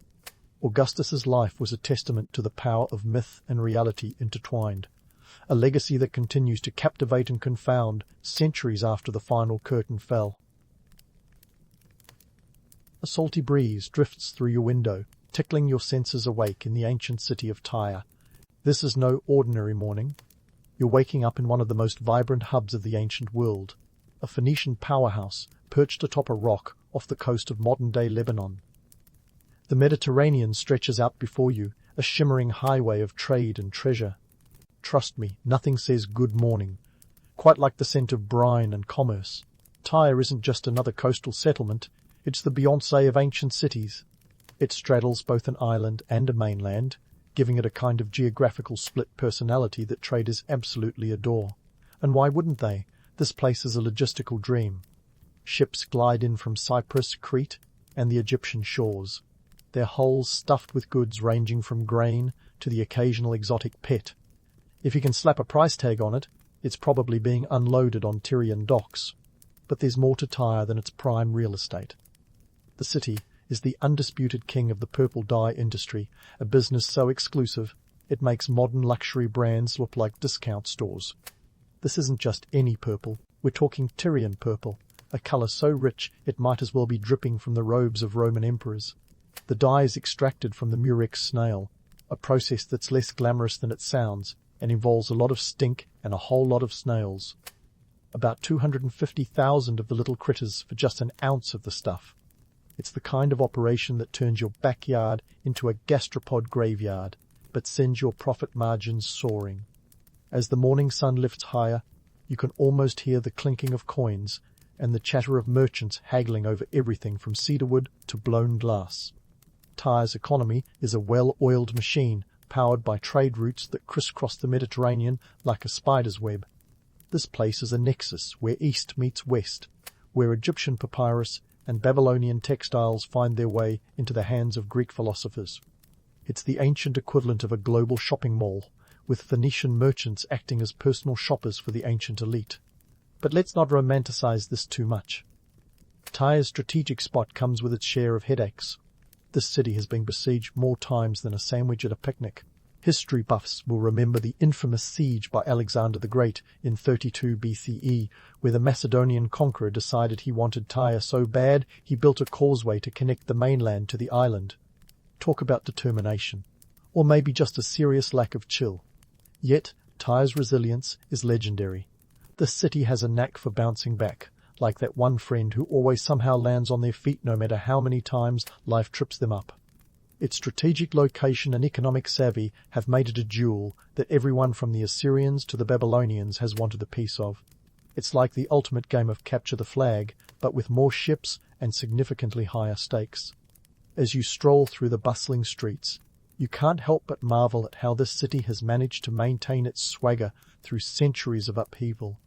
The people of Tyre are a testament to the power of trade, innovation, and perhaps a little stubbornness in the face of adversity. Their ability to adapt has kept Tyre not just alive, but thriving, in a world where cities can vanish overnight. So, as you sip on whatever passes for coffee in 1000 BCE and let the morning unfold, remember, you're not just in any city. You're in a living, breathing testament to the highs and lows of human ingenuity. Tyre is where the ancient world connects, conspires, and occasionally comes to blows over who gets the best seats at the Mediterranean table. And that's just your wake-up call. The day has plenty more stories to tell. And speaking of stories, let's pivot from the bustling agora of Tyre to a quieter corner where the daily grind is a bit more hands-on. Enter the world of the Phoenician potter, your no-nonsense artisan who turns mud into money. Forget your artisanal cafes. This is where craftsmanship meets commerce in the most tangible way possible. As you stroll through Tyre's narrow streets, you find yourself dodging the occasional goat and sidestepping pottery shards strewn like ancient breadcrumbs. The potter's workshop isn't exactly a posh studio, it's more of a glorified shed really. But don't let the rustic setting fool you.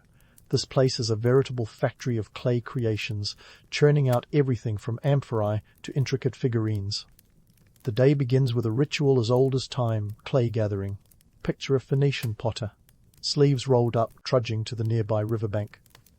The clay here is primo sticky enough to hold shape, yet malleable enough to be moulded into whatever form the market demands. You might think of clay as just mud with ambition, but in ancient Tyre it held the promise of trade, art, and a bit of social mobility. Back in the workshop, the potter gets down to business with tools that are as simple as they are effective. A potter's wheel, perhaps the first piece of tech that really spun heads, takes centre stage. This ingenious contraption, powered by foot or hand, transforms lumps of clay into symmetrical marvels with dizzying speed. It's like the ancient world's version of a spinning class, but with more tangible results. Now, let's talk economics. Pottery might not steal the spotlight like Tyrian purple, but it's essential to the trade game. These humble clay vessels are the Tupperware of the ancient Mediterranean, used to store and transport olive oil, wine, grains, basically anything that wasn't nailed down. And they're not just functional, they're a canvas for creativity and cultural exchange, adorned with motifs that tell tales of gods, heroes, and occasionally the potter's cat. In the bustling markets of Tyre, these pots fetch a decent price, especially the ones with intricate designs or unique shapes. A finely crafted amphora could set a merchant back a few silver shekels, a small fortune for a pot, but a worthy investment for preserving precious cargo during long sea voyages. You see, pottery isn't just about utility, it's about status. A well-decorated pot is like having a designer handbag. It signals taste, wealth, and a certain je ne sais quoi that transcends time and place. But let's not get too carried away with the romance of it all. The life of a potter is no glamorous gig. It's a cycle of endless repetition, gather, shape, fire, repeat. Miscalculate the kiln's temperature, and your hard work could crumble to dust, leaving you with nothing but a pile of clay and a bruised ego. It's a high-stakes game, where success is measured by the strength of your pottery and the resilience of your spirit. And resilience is precisely what makes these artisans tick. In a city like Tyre, where fortunes can rise and fall with the tides, the potter's work is a testament to the enduring power of craftsmanship. These clay creations, baked under the unforgiving sun and borne across treacherous seas, are silent witnesses to the ebbs and flows of ancient commerce. As you watch the potter at work, you can't help but admire the skill and dedication that goes into each piece. Every pot tells a story, a tale of trade routes and cultural exchanges, of markets bustling with goods and ideas. In the world of the Phoenician potter, even the humblest clay vessel becomes a vessel for history, carrying with it the legacy of a civilization that knew the value of both art and economy. And there you have it. The life of a potter is not just about shaping clay, but shaping the world around them. It's a delicate balance between art and commerce, between tradition and innovation, that keeps the wheels of Tyre turning. As the potter wipes the sweat from his brow and surveys his handiwork, you realize that every pot, every shard, is a piece of a larger mosaic, a testament to human ingenuity and the timeless dance of trade and culture. So, as the sun sets over the Mediterranean and the potter closes up shop, you're left with a newfound appreciation for the humble clay pot. It's more than just a container. It's a story, a connection, a piece of history waiting to be uncovered. And with that, Tyre's tales continue to unfold, one pot at a time, as the ancient world spins on. As the potter locks up for the day, his dusty apron swapped for something a tad less earthy, it's time for a stroll through Tyre's vibrant tapestry of life. Here, amidst the clamour of the marketplace and the salty air, the potter becomes more than just a craftsman. He's a businessman, a social creature navigating the intricate web of ancient society. First stop, the guild meeting. Think of it as a mix between a medieval LinkedIn and a neighbourhood watch. Guilds in Tyre aren't just about swapping pottery tips. They're the backbone of the city's economy.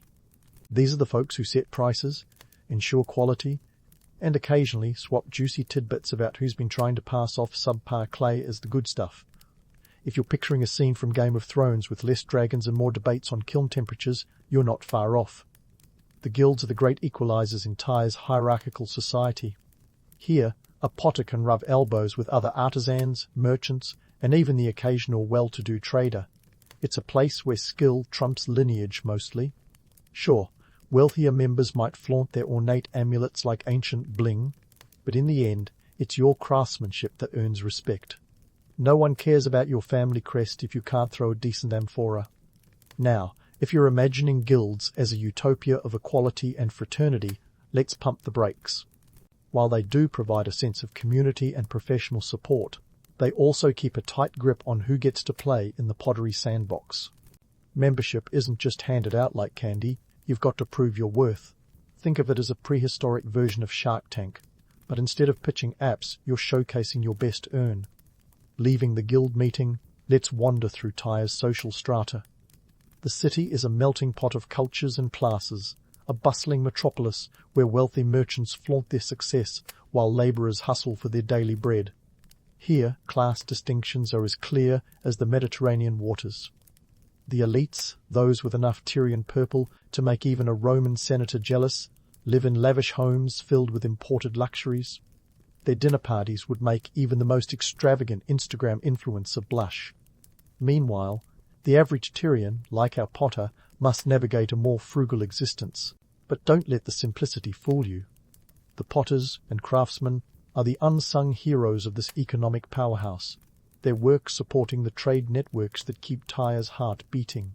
Without them, the merchants' ships wouldn't be filled with goods, and the city's coffers would be considerably lighter.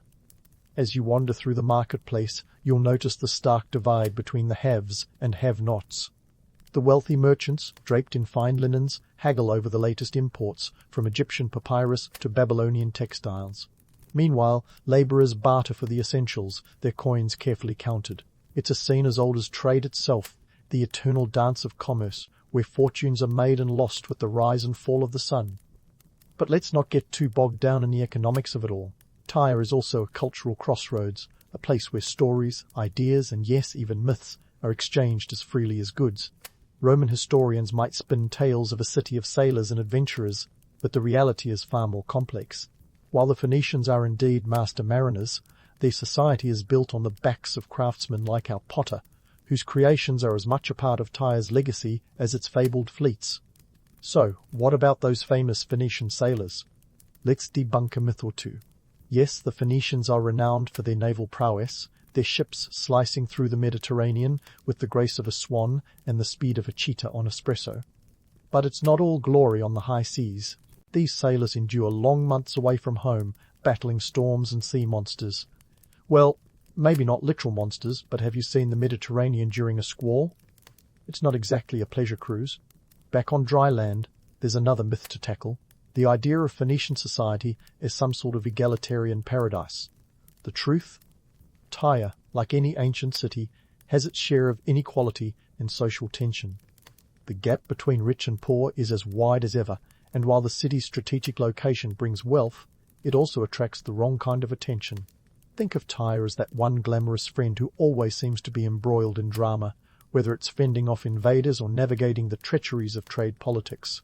As the day winds down, our Potter heads to the Agora, a hub of activity where merchants, philosophers, and the occasional snake oil salesman gather.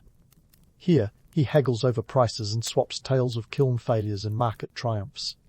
It's a vibrant, chaotic scene, the kind of place where fortunes can change with a single handshake. And as the sun dips below the horizon, casting a golden glow over the city, you're reminded that Tyre is more than just a spot on the map. It's a living, breathing entity. Its people, from potters to princes, each play a part in its story. They're the threads that weave together, the tapestry of history, each one adding colour and texture to the grand design.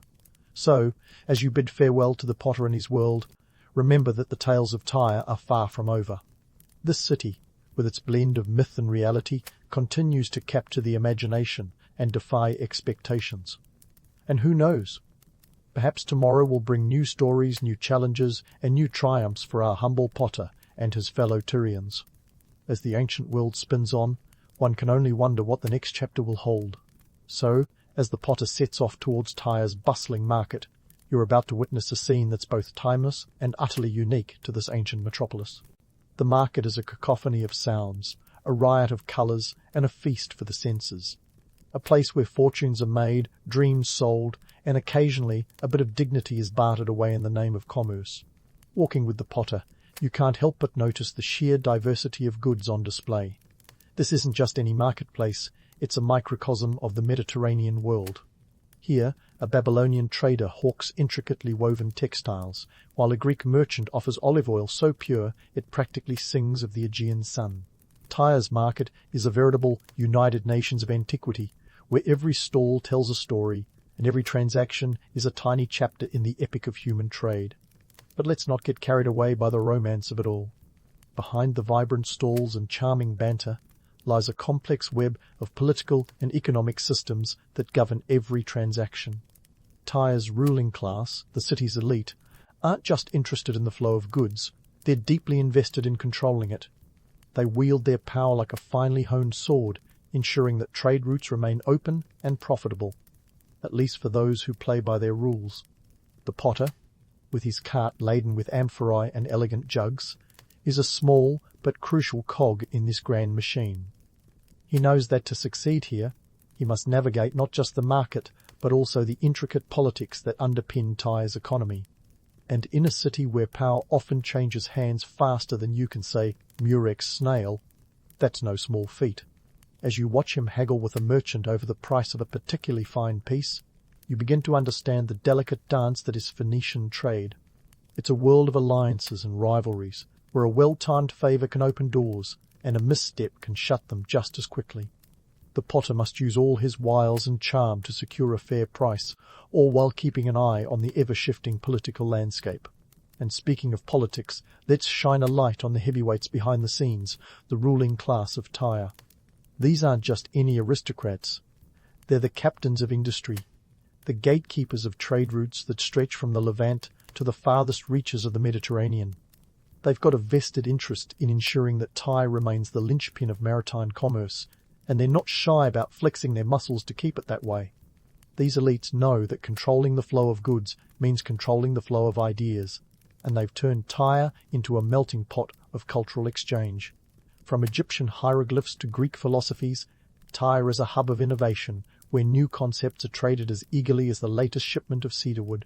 It's a place where the world comes to connect, and in doing so, it becomes a crucible for creativity and change. But let's not ignore the darker side of this vibrant cultural tapestry.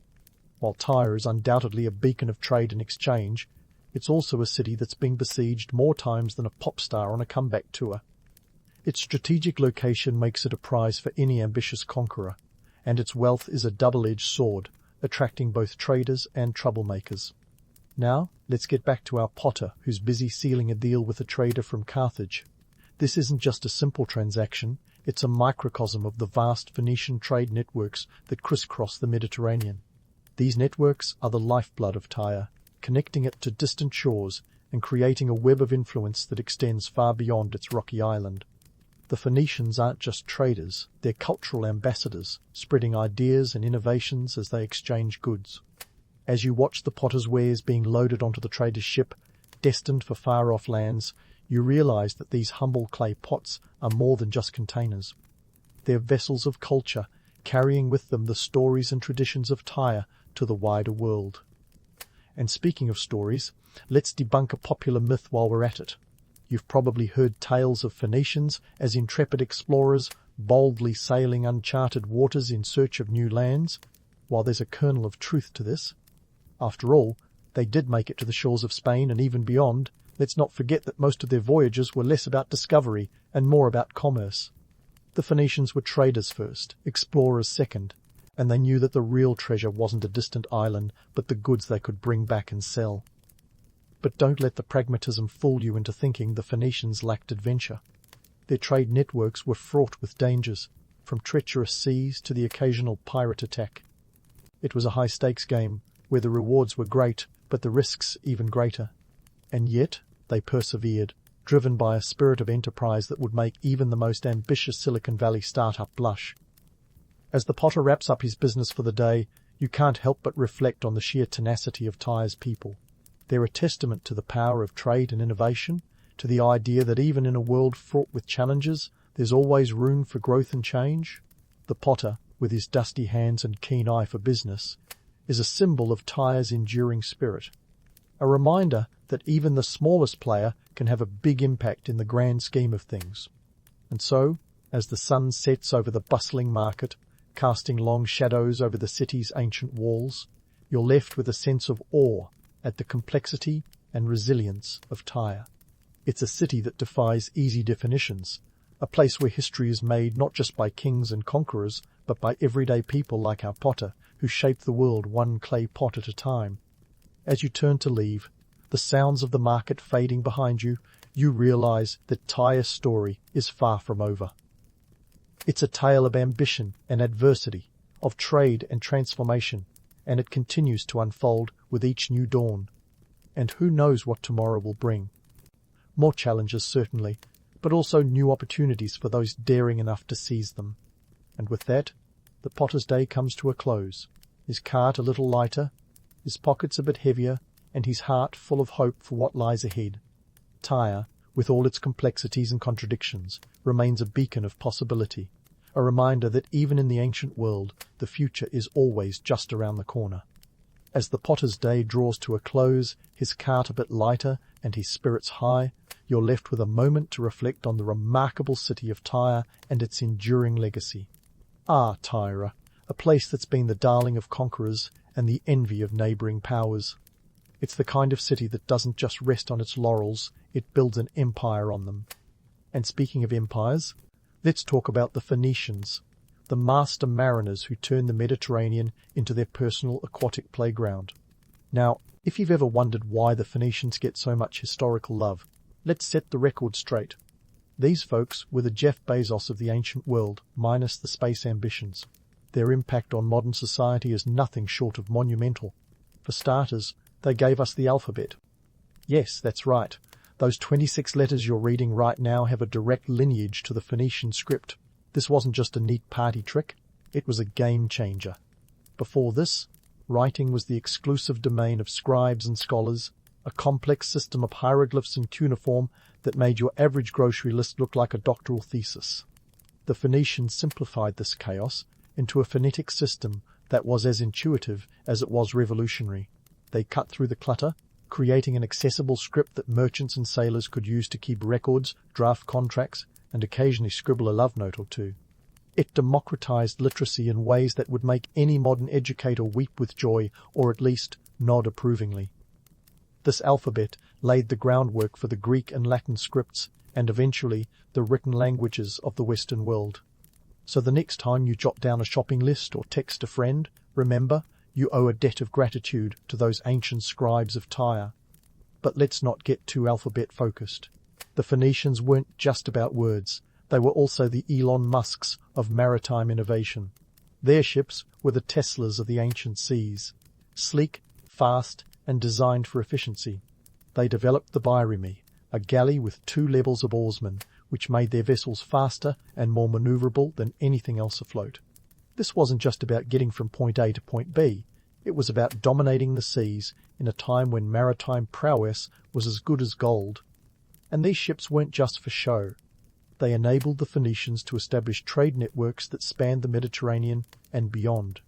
From the tin mines of Cornwall to the rich spices of Arabia, Phoenician trade routes were the fiber-optic cables of the ancient world, connecting distant lands and facilitating the exchange of goods, ideas, and culture. Their maritime technology was so advanced that even the Greeks and Romans took notes, which, in the competitive world of ancient naval warfare, was about as flattering as it gets. But let's take a moment to bust some myths, shall we? History tends to remember the Phoenicians as these romantic, seafaring adventurers, charting unknown waters with nothing but a sextant and a dream. The reality? They were savvy businessmen who knew a good trade route when they saw one. Their voyages were meticulously planned, their routes well established, and their profits carefully calculated. These weren't the reckless adventures of swashbuckling sailors. They were the calculated risks of seasoned entrepreneurs. And speaking of myths, how about that famous purple dye? Tyrian purple, the colour of kings and emperors, the hue that could make even a toga look like haute couture.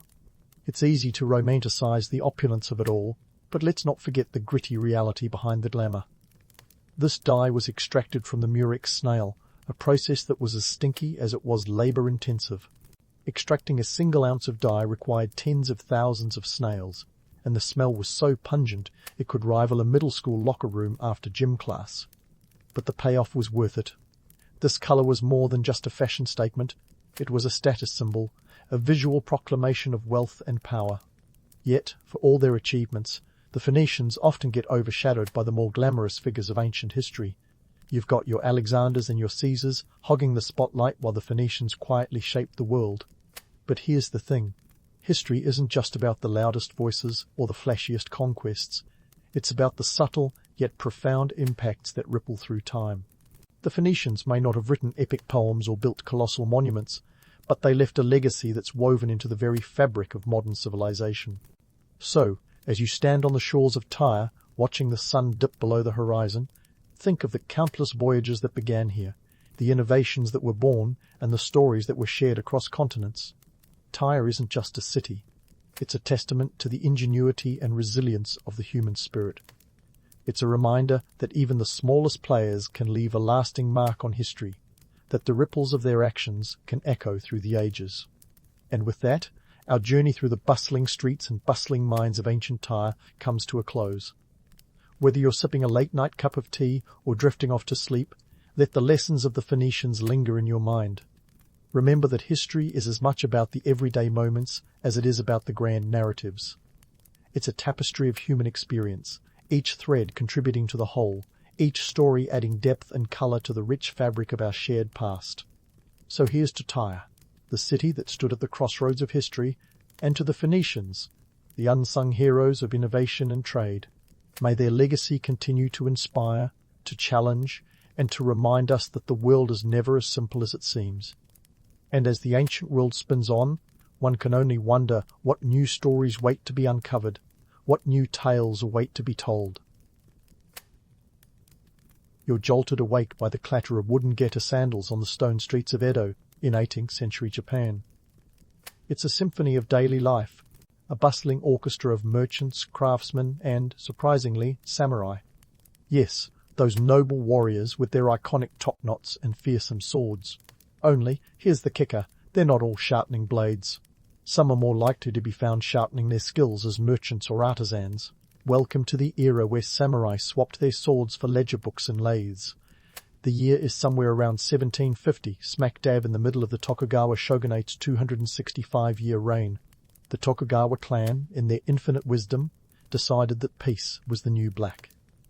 They drew the curtains on the chaotic Sengoku period and ushered in an era of stability, which was great for everyone, except maybe the samurai. The whole point of being a samurai was, well, fighting. But in a Japan that's more peaceful than a Zen garden at sunset, there's not much call for professional warriors. So, the samurai had to get a little creative. The Tokugawa shogunate, those crafty political masterminds, implemented a policy called senkin-kotai, or alternate attendance. It required daimyos, the samurai lords, to split their time between their domains and the capital, Edo. What does that mean for you, the average samurai? Endless commuting, a bloated household budget, and sky-high living costs that would make even modern-day Tokyo seem affordable. In 1700, a samurai's stipend could be as little as 50 koku, which was barely enough rice to support his family, let alone fund his sushi habit. In this brave new world of peace, the samurai had to adapt or fade into obscurity. So, they donned the metaphorical aprons of craftsmen. Picture this. Instead of slashing enemies on a battlefield, they're slashing prices in the marketplace. Some turned to crafting fine lacquerware or swords, yes, swords, but this time decorative, not deadly. Others dabbled in textiles, ceramics, or paper-making. This was a time when a samurai's craftsmanship could earn him a reputation more lasting than the swing of his sword. But let's not romanticize the struggle too much. The transition from warrior to tradesman wasn't a walk in the cherry blossom park. Many samurai found the shift about as dignified as a sumo wrestler in a tea ceremony. They were caught between their high-born ideals and the lowly practicalities of everyday life. It wasn't just a career change, it was a complete identity overhaul. And yet, it was this very shift that laid the groundwork for Japan's later industrial boom. As you stroll through the vibrant streets of Edo, you can't miss the entrepreneurial spirit in the air. There's a samurai-turned-potter meticulously crafting a tea bowl, his hands more used to the grip of a katana than a kiln. Down the road, another former warrior haggles over the price of a silk kimono, his bargaining skills honed in the art of war, now applied to the art of commerce. The streets are alive with the hum of industry, a testament to the adaptability of the samurai spirit. And here's the myth-busting bit.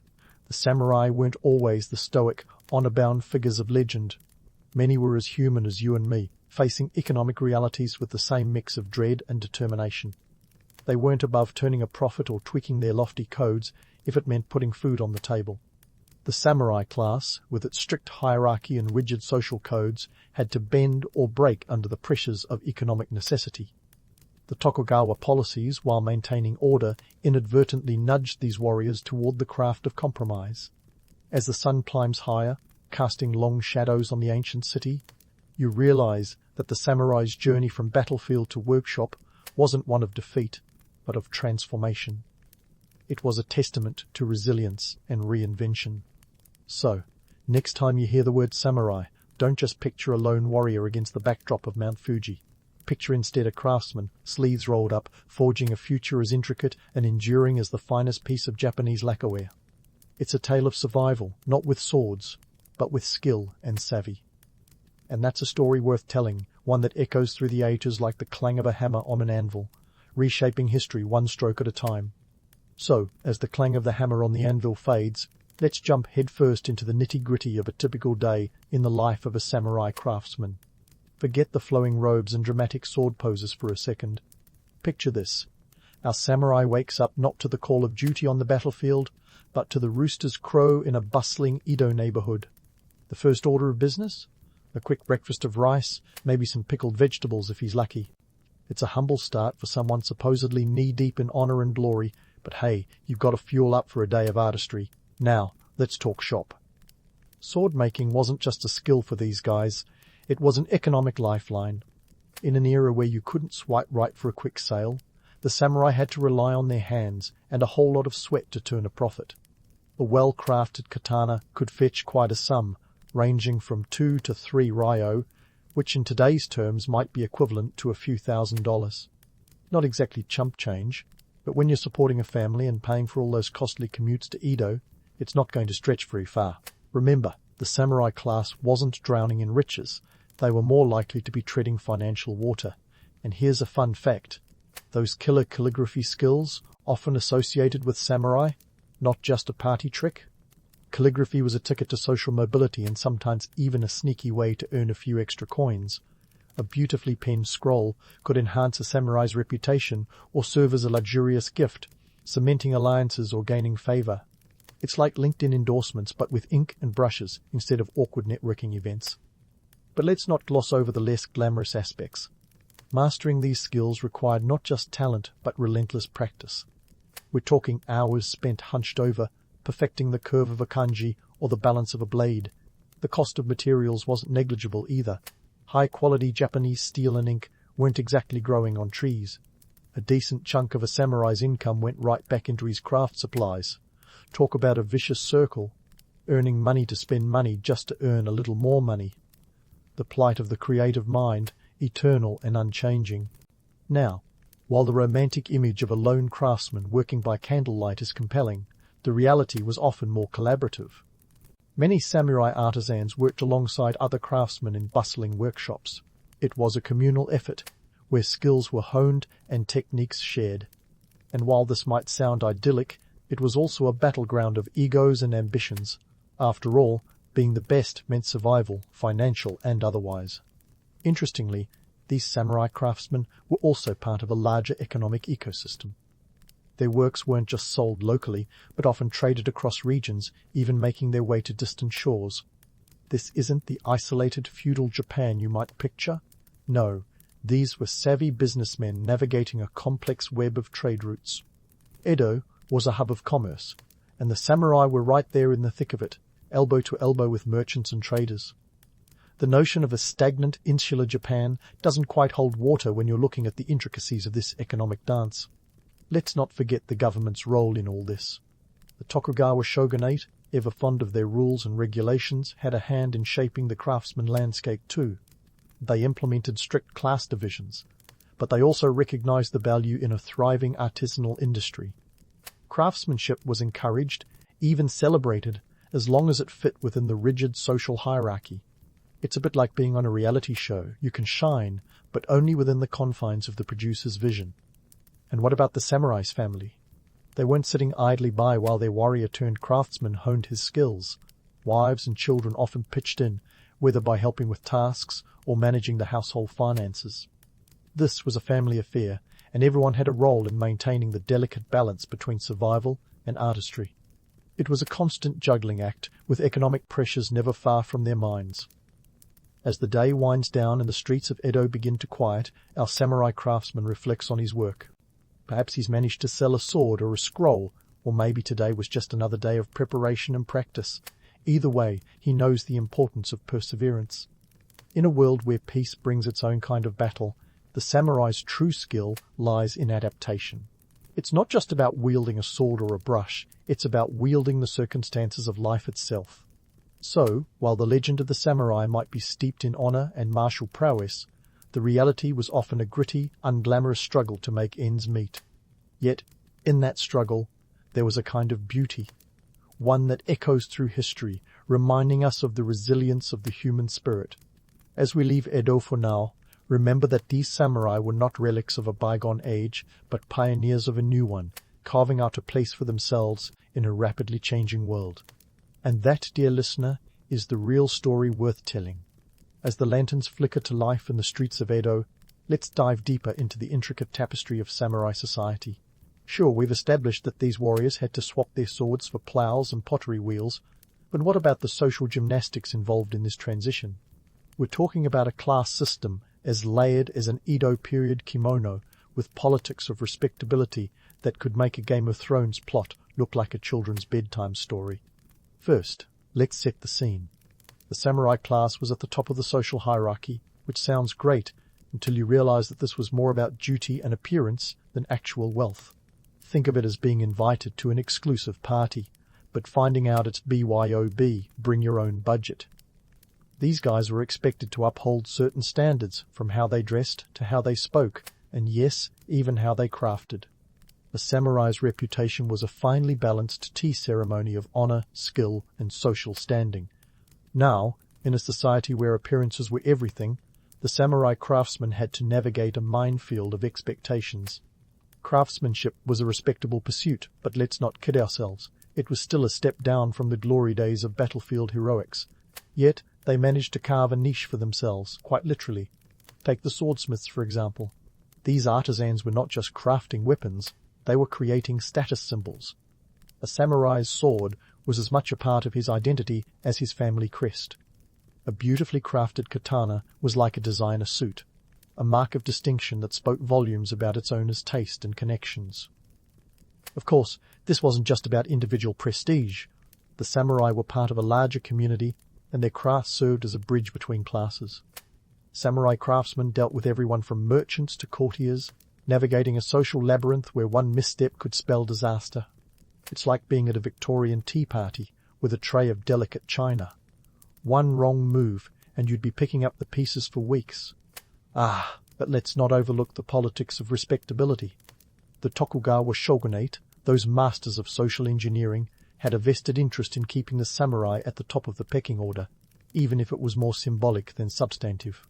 Samurai were expected to maintain a certain level of decorum, to live as exemplars of Bushido, the way of the warrior, which was less about actual swordplay and more about moral fortitude.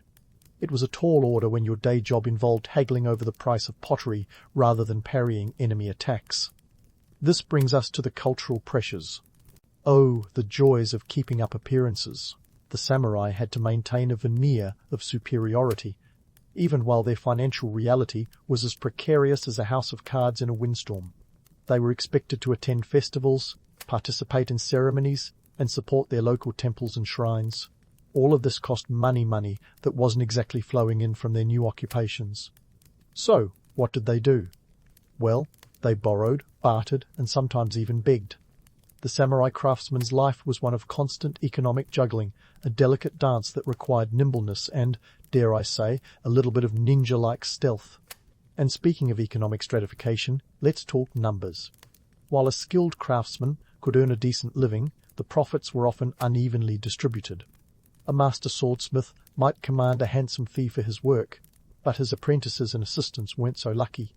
These were the unsung heroes of the samurai artisan world, toiling away in the shadows, much like today's interns, fueled by dreams of future success and, perhaps, the occasional bowl of rice. The irony here is thick enough to slice with a tanto. The samurai, those paragons of honor and hierarchy, found themselves in a world where money and social connections often spoke louder than tradition. It was a society where merchants, technically lower in the social order, could wield more financial power than the samurai themselves. Imagine the cognitive dissonance being told you're superior but having to ask a merchant for a loan. It's like discovering your childhood hero is actually your landlord. Yet, despite these challenges, the samurai craftsmen persevered. Their ability to adapt, to find dignity in manual labor while still clinging to their storied past, is nothing short of remarkable. They were not just surviving, they were reinventing what it meant to be samurai. Their works were not just commodities but cultural artifacts, bridging the past and the future in a way that only true artisans can. As we weave through these social dynamics, let's remember that the samurai were not isolated relics of a bygone era. They were active participants in a rapidly evolving society, one where their roles and identities were constantly being renegotiated. Theirs was a world where the lines between warrior and artisan blurred, where the politics of respectability clashed with economic necessity. In this dance of tradition and transformation, the samurai craftsman carved out a new legacy, one that was as enduring as the katana itself. So, as we prepare to delve further into the life of a samurai craftsman, keep in mind that these warriors were not just artisans, they were pioneers. They were navigating a complex web of social expectations, economic realities, and cultural pressures, all while striving to maintain their place in a world that was changing faster than a cherry blossom in the wind. It's a story of resilience and reinvention, of honor and hard work, and one that still echoes through the corridors of history like the resonant clang of a hammer striking steel. If you thought the samurai's metamorphosis into craftsmen was the end of their saga, think again. As the afternoon sun casts a golden sheen over the bustling streets of Edo, let's dive into the gritty economic undertow that these would-be warriors had to navigate. Picture a world where rice isn't just dinner, but currency. Yes, rice was the yen of its day, with a samurai stipend often measured in koku, one koku being the amount of rice needed to feed one person for a year. It's a bit like being paid in bags of flour today, which sounds quaint until you realize the local supermarket doesn't take sacks of white rice at the checkout. Here's where it gets interesting. While rice was the standard, it wasn't the only currency in town. Silver and gold coins, ryo, mon, and bu circulated as well, but the conversion rates were anything but straightforward. Imagine trying to budget when your salary's value fluctuates like a stock market ticker. Inflation was a lurking beast, ready to devour any savings a samurai might muster. In the mid-700s, the shogunate's hasty attempts to control the economy led to debasements of coinage, where the actual metal content was reduced. The result? A ryo today might not be worth a ryo tomorrow. Samurai craftsmen had to be as savvy as Wall Street traders, juggling rice, coins, and sometimes even IOUs just to keep their households afloat. But let's not forget the elephant, or rather the Dutch ship in the room, foreign trade. Despite Japan's sakoku, or closed country policy, a handful of Dutch and Chinese traders were allowed to operate in the port of Nagasaki. These interactions dripped exotic goods and ideas into the Japanese economy like caffeine into a sluggish morning. The influx of foreign silver and new technologies was a double-edged katana. It spurred local industries to innovate, but also threatened them with competition.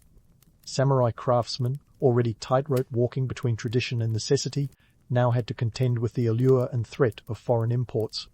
Picture a samurai potter, his kiln blazing, as he tries to outshine the allure of imported porcelain. It's like a local coffee shop competing with a global chain. So, how did our resilient samurai adapt to this economic roller coaster? Ingeniously, as it turns out. Some pulled resources to open cooperative workshops, sharing costs and profits. It wasn't socialism, it was survival. Others turned their homes into small-scale factories, with every family member from toddler to grandmother pitching in.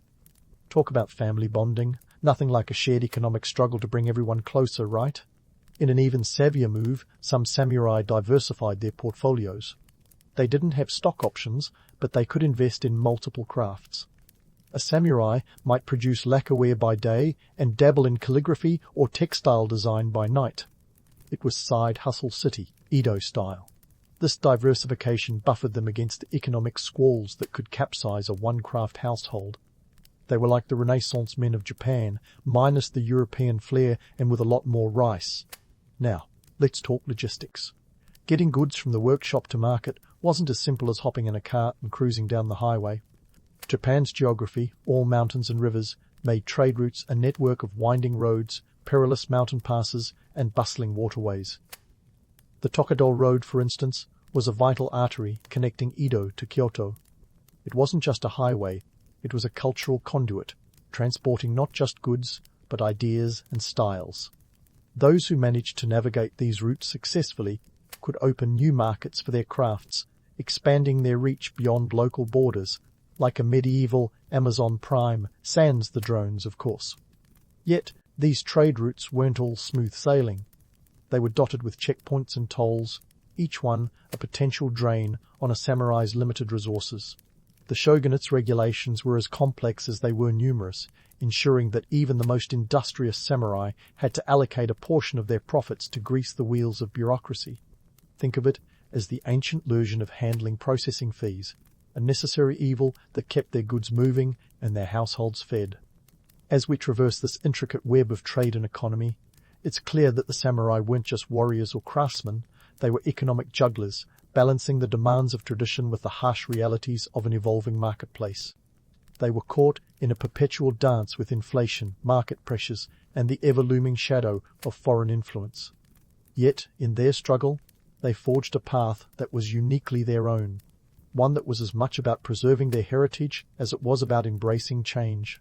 And so, as the sun begins to dip below the horizon, casting long shadows across the craftsman's workshop, we leave our samurai contemplating the day's work. Perhaps he's pondering the next big market trend or the latest regulatory hurdle. Or maybe he's simply reflecting on the delicate balance between old and new, tradition and innovation that defines his existence. Whatever the case, one thing is certain: the samurai craftsman's story is far from over. It's a tale of resilience, adaptability, and the relentless pursuit of a place in a world that refuses to stand still. As we pause in our journey, keep your eyes on the horizon, for there's more to come in the unfolding saga of the samurai. As the day's light retreats, leaving the streets of Edo bathed in the soft glow of lanterns, it's time to ponder the legacy of the samurai craftsmen. These warriors turned artisans have left an indelible mark on Japanese culture, a fact often overshadowed by the Hollywood image of samurai as sword-wielding demigods. But let's cut through the cinematic fantasy with a katana-sharp focus on reality. First off, the Hollywood portrayal of samurai as relentless, honor-bound warriors is about as accurate as a $3 bill. Sure, they had their moments of glory, but by the 18th century, most samurai were more likely to be found haggling over the price of a tea bowl than engaging in epic duels. This isn't to say they weren't skilled; their craftsmanship was legendary. But the idea that they spent their days perfecting their swordplay while quoting Zen koans is a romanticized fiction. In truth, many samurai were as preoccupied with their next meal as with any code of honor. Now, let's talk about the real impact of their work. The transition from warrior to craftsman wasn't just a career pivot; it reshaped the cultural and economic landscape of Japan. Samurai artisans were instrumental in refining traditional crafts, from sword-making to lacquerware, elevating them to art forms that continue to define Japanese aesthetics to this day. The meticulous craftsmanship of a samurai sword, for instance, wasn't just about battle readiness; it was a manifestation of precision and artistry, setting a standard that still influences Japanese metalwork. But here's a reality check. The samurai craftsman's life was less about Zen-like tranquility and more about economic survival. The Tokugawa period's rigid class system meant that samurai had to maintain appearances without the financial means to do so comfortably. They were expected to live like nobility, but often had the budget of a struggling artist. This forced innovation, turning necessity into a creative force. The samurai's ability to adapt their renowned discipline and focus to new trades helped preserve and advance Japanese crafts during a time of peace, a legacy that thrives today. And speaking of today, the influence of these craftsmen extends beyond Japan's borders. Japanese aesthetics, born from this era of samurai artisans, have permeated global culture, from minimalist designs in architecture to the global reverence for the precision of Japanese tools. The samurai craftsman's legacy is the blueprint for what we now call craftsmanship, a blend of artistry, utility, and meticulous attention to detail. Now, let's debunk another myth, the notion that the samurai's influence faded with the advent of Meiji modernization. While the class itself was officially dismantled in the late 19th century, the ethos of samurai craftsmanship lived on. The industrialization of Japan didn't erase these skills, it amplified them.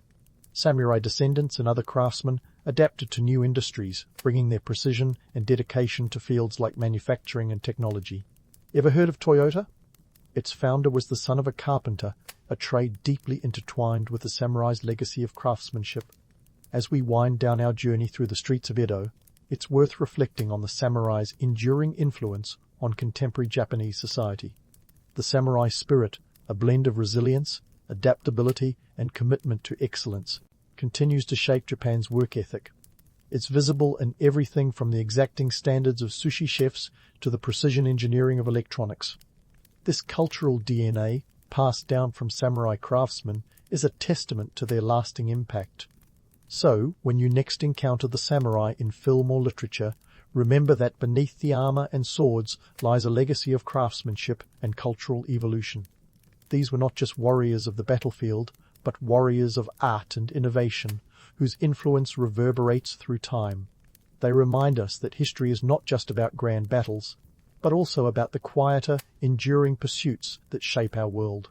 As we close the chapter on our samurai craftsmen, consider this: true legacy isn't forged only in the heat of battle, but also in the quiet dedication to one's craft, a lesson as timeless as the katana itself. Rome at dawn has its own kind of magic, doesn't it?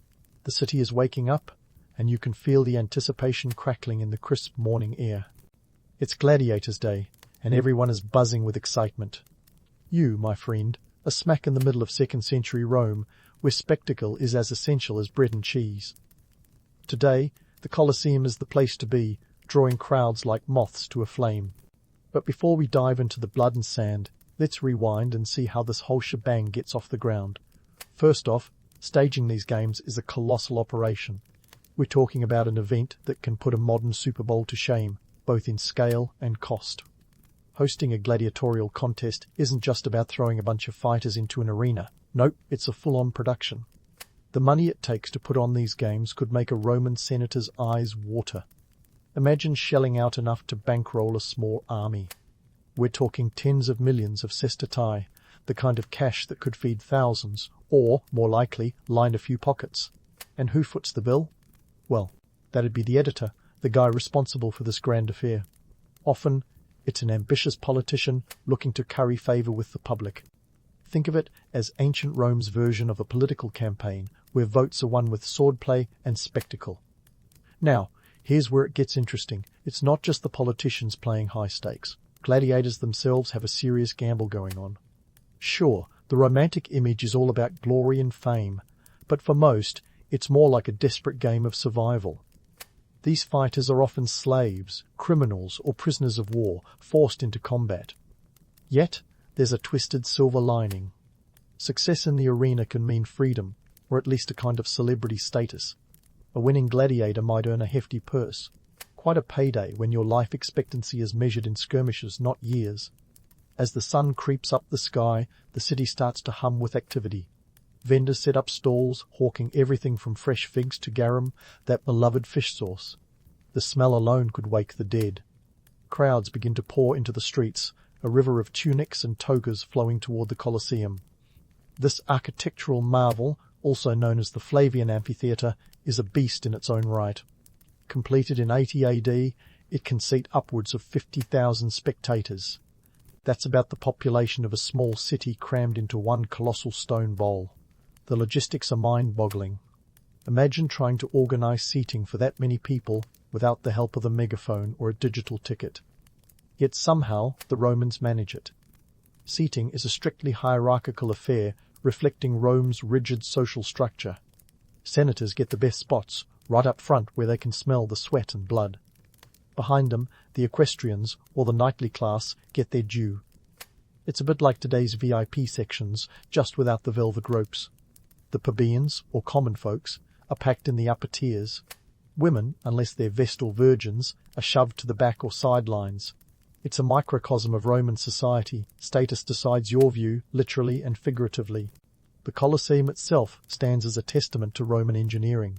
Enormous and intimidating, it looms over the city like a giant stone sentinel. It's an oval arena, measuring about 600 feet long and 513 feet wide, towering up to 157 feet high. The walls are an intricate puzzle of travertine and tufa, a showcase of Roman prowess in construction. And let's not forget the velarium, a massive awning that can be extended to shield spectators from the brutal sun. If you think building a retractable roof in a modern stadium is impressive, try doing it with ropes and manpower. So there you are, caught in the throng of eager Romans, each with their own reason for attending.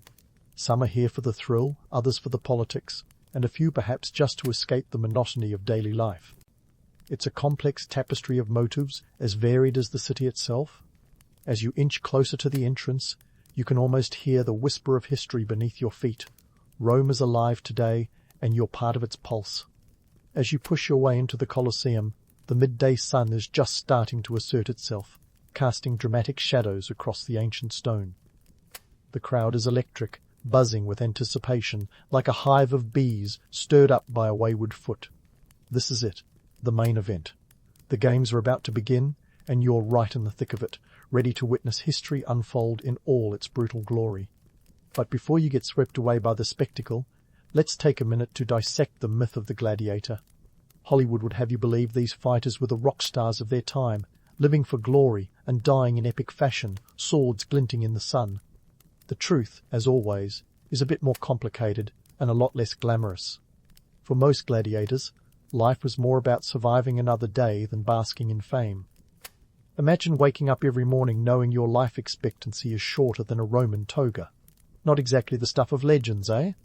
These fighters were typically slaves, prisoners of war, or criminals who had been sentenced to fight.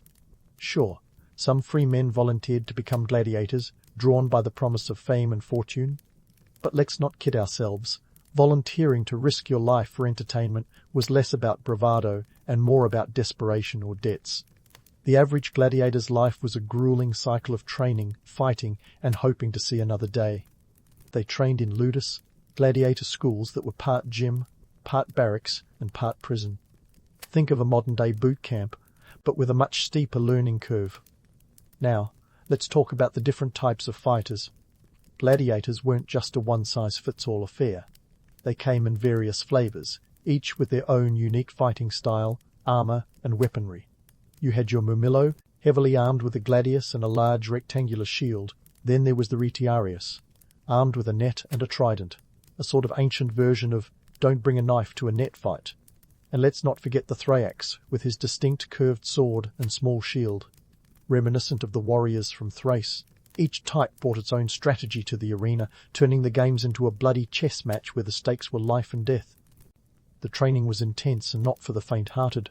It involved a mix of physical conditioning, combat drills, and learning how to put on a good show. Because let's face it, the crowd wanted more than just a fight, they wanted a spectacle. The trainers, or lanistae, were seasoned veterans who knew how to whip recruits into shape, or at least how to keep them alive long enough to entertain the masses. These trainers had a vested interest in their fighters' survival. After all, a dead gladiator meant lost investment. In economic terms, they were the ancient equivalent of a sports manager, but with more scars and fewer endorsement deals. The political ramifications of these games were nothing short of monumental. The emperors and politicians of Rome knew the power of the Colosseum as a tool for social control. You see, bread and circuses weren't just a catchy phrase. They were a political strategy. Keep the populace fed and entertained, and they're less likely to revolt. Emperors used the games to curry favor with the public, distracting them from the empire's problems with a good dose of blood-soaked drama. It was a calculated move, ensuring that the citizens had something to cheer about, even if it was at the cost of a few lives. So, while the crowd roared, lost in the thrill of combat, the political elite were pulling the strings, ensuring their grip on power remained as tight as a gladiator's grip on his sword. The games were an elaborate dance of politics and power, with each fight serving as a reminder of the emperor's generosity, or his cunning. It was a spectacle designed to reinforce the social order, to remind everyone of their place, from the senators in their prime seats to the slaves fighting for survival in the arena below. As the first bout begins, the air is thick with anticipation. You can feel the collective breath held by thousands, each spectator eager for the first clash of steel. It's a scene both mesmerizing and horrifying, a testament to humanity's dual fascination with glory and gore. And there you stand, a witness to this ancient dance of death, caught between the romance of the legend and the harsh reality of the lives it consumed. The games have begun, and with them, the Colosseum pulses with the heartbeat of a city enthralled, a society revealed in stark relief against the backdrop of history. As the first clang of steel reverberates through the Colosseum, you're immediately thrust into the adrenaline-fueled chaos of ancient Roman entertainment. The roar of the crowd swells, a primal sound that seems to shake the very foundations of the amphitheatre. Welcome to the heart of the games, where every swing of a sword, every dodge and every strike is a matter of life and death. But hey, for the spectators, it's just another Saturday in Rome. Let's kick things off with the beast hunts, or venatinations, the opening act designed to whet the appetite of the bloodthirsty crowd. Picture this, an eclectic menagerie of wild animals shipped from the far reaches of the empire. You've got lions from North Africa, tigers from India, bears from the forests of Europe, even crocodiles from the Nile.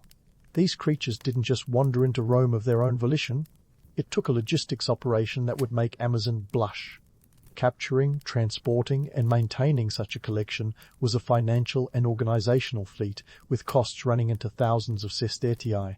And all this for the sake of a spectacle that would last mere hours. In these hunts, trained beast fighters or bestiari faced off with the animals. Unlike our gladiator friends, bestiarii were often volunteers, perhaps looking to pay off debts or seeking adventure. But let's not romanticize it too much. Their survival rates were about as optimistic as a snowball's in the Sahara. Yet, the crowd loved it, their cheers echoing through the stone colossus as beasts and men clashed in a deadly ballet. The brutality of these hunts served as a public catharsis, an outlet for the frustrations of Roman life, where the dangers of the wild were symbolically conquered. As the sun climbs higher, casting its harsh glare upon the sands, the games shift gears. Now, the spotlight turns to the gladiators. This is what the crowd has been waiting for, the one-on-one combat. That's the stuff of legends. But forget the Hollywood image of gladiators as noble warriors locked in epic duels. The reality was messier and far more desperate.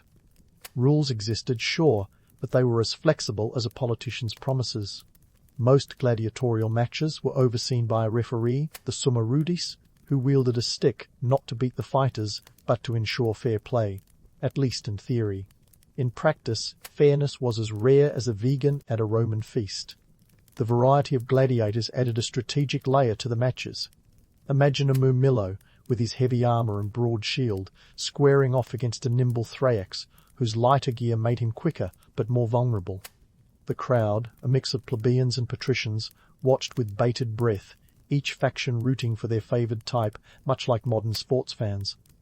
The stakes were life and death, but the crowd's investment was purely for the thrill. And what about the crowd? Well, they were anything but passive. Their reactions were as much a part of the spectacle as the fighting itself. A thumbs up or thumbs down could seal a gladiator's fate, though contrary to popular belief, the gestures weren't as clear-cut as Hollywood would have you think. In reality, it was more about vocal consensus than a simple hand signal. The crowd's cries of missio, mercy, or jugula, kill, were the true deciders, making the arena a colossal echo chamber of public sentiment. Now, let's address the elephant, or perhaps the lion in the room, the moral implications of such entertainment.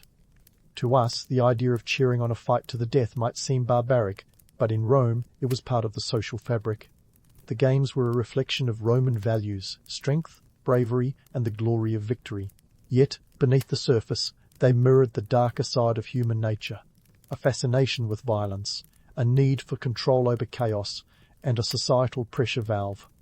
The Colosseum served as a grand stage where the empire's tensions and conflicts could be played out and, momentarily, resolved. It's easy to judge from our modern vantage point, but if we're being honest, aren't we still drawn to the spectacle of conflict today?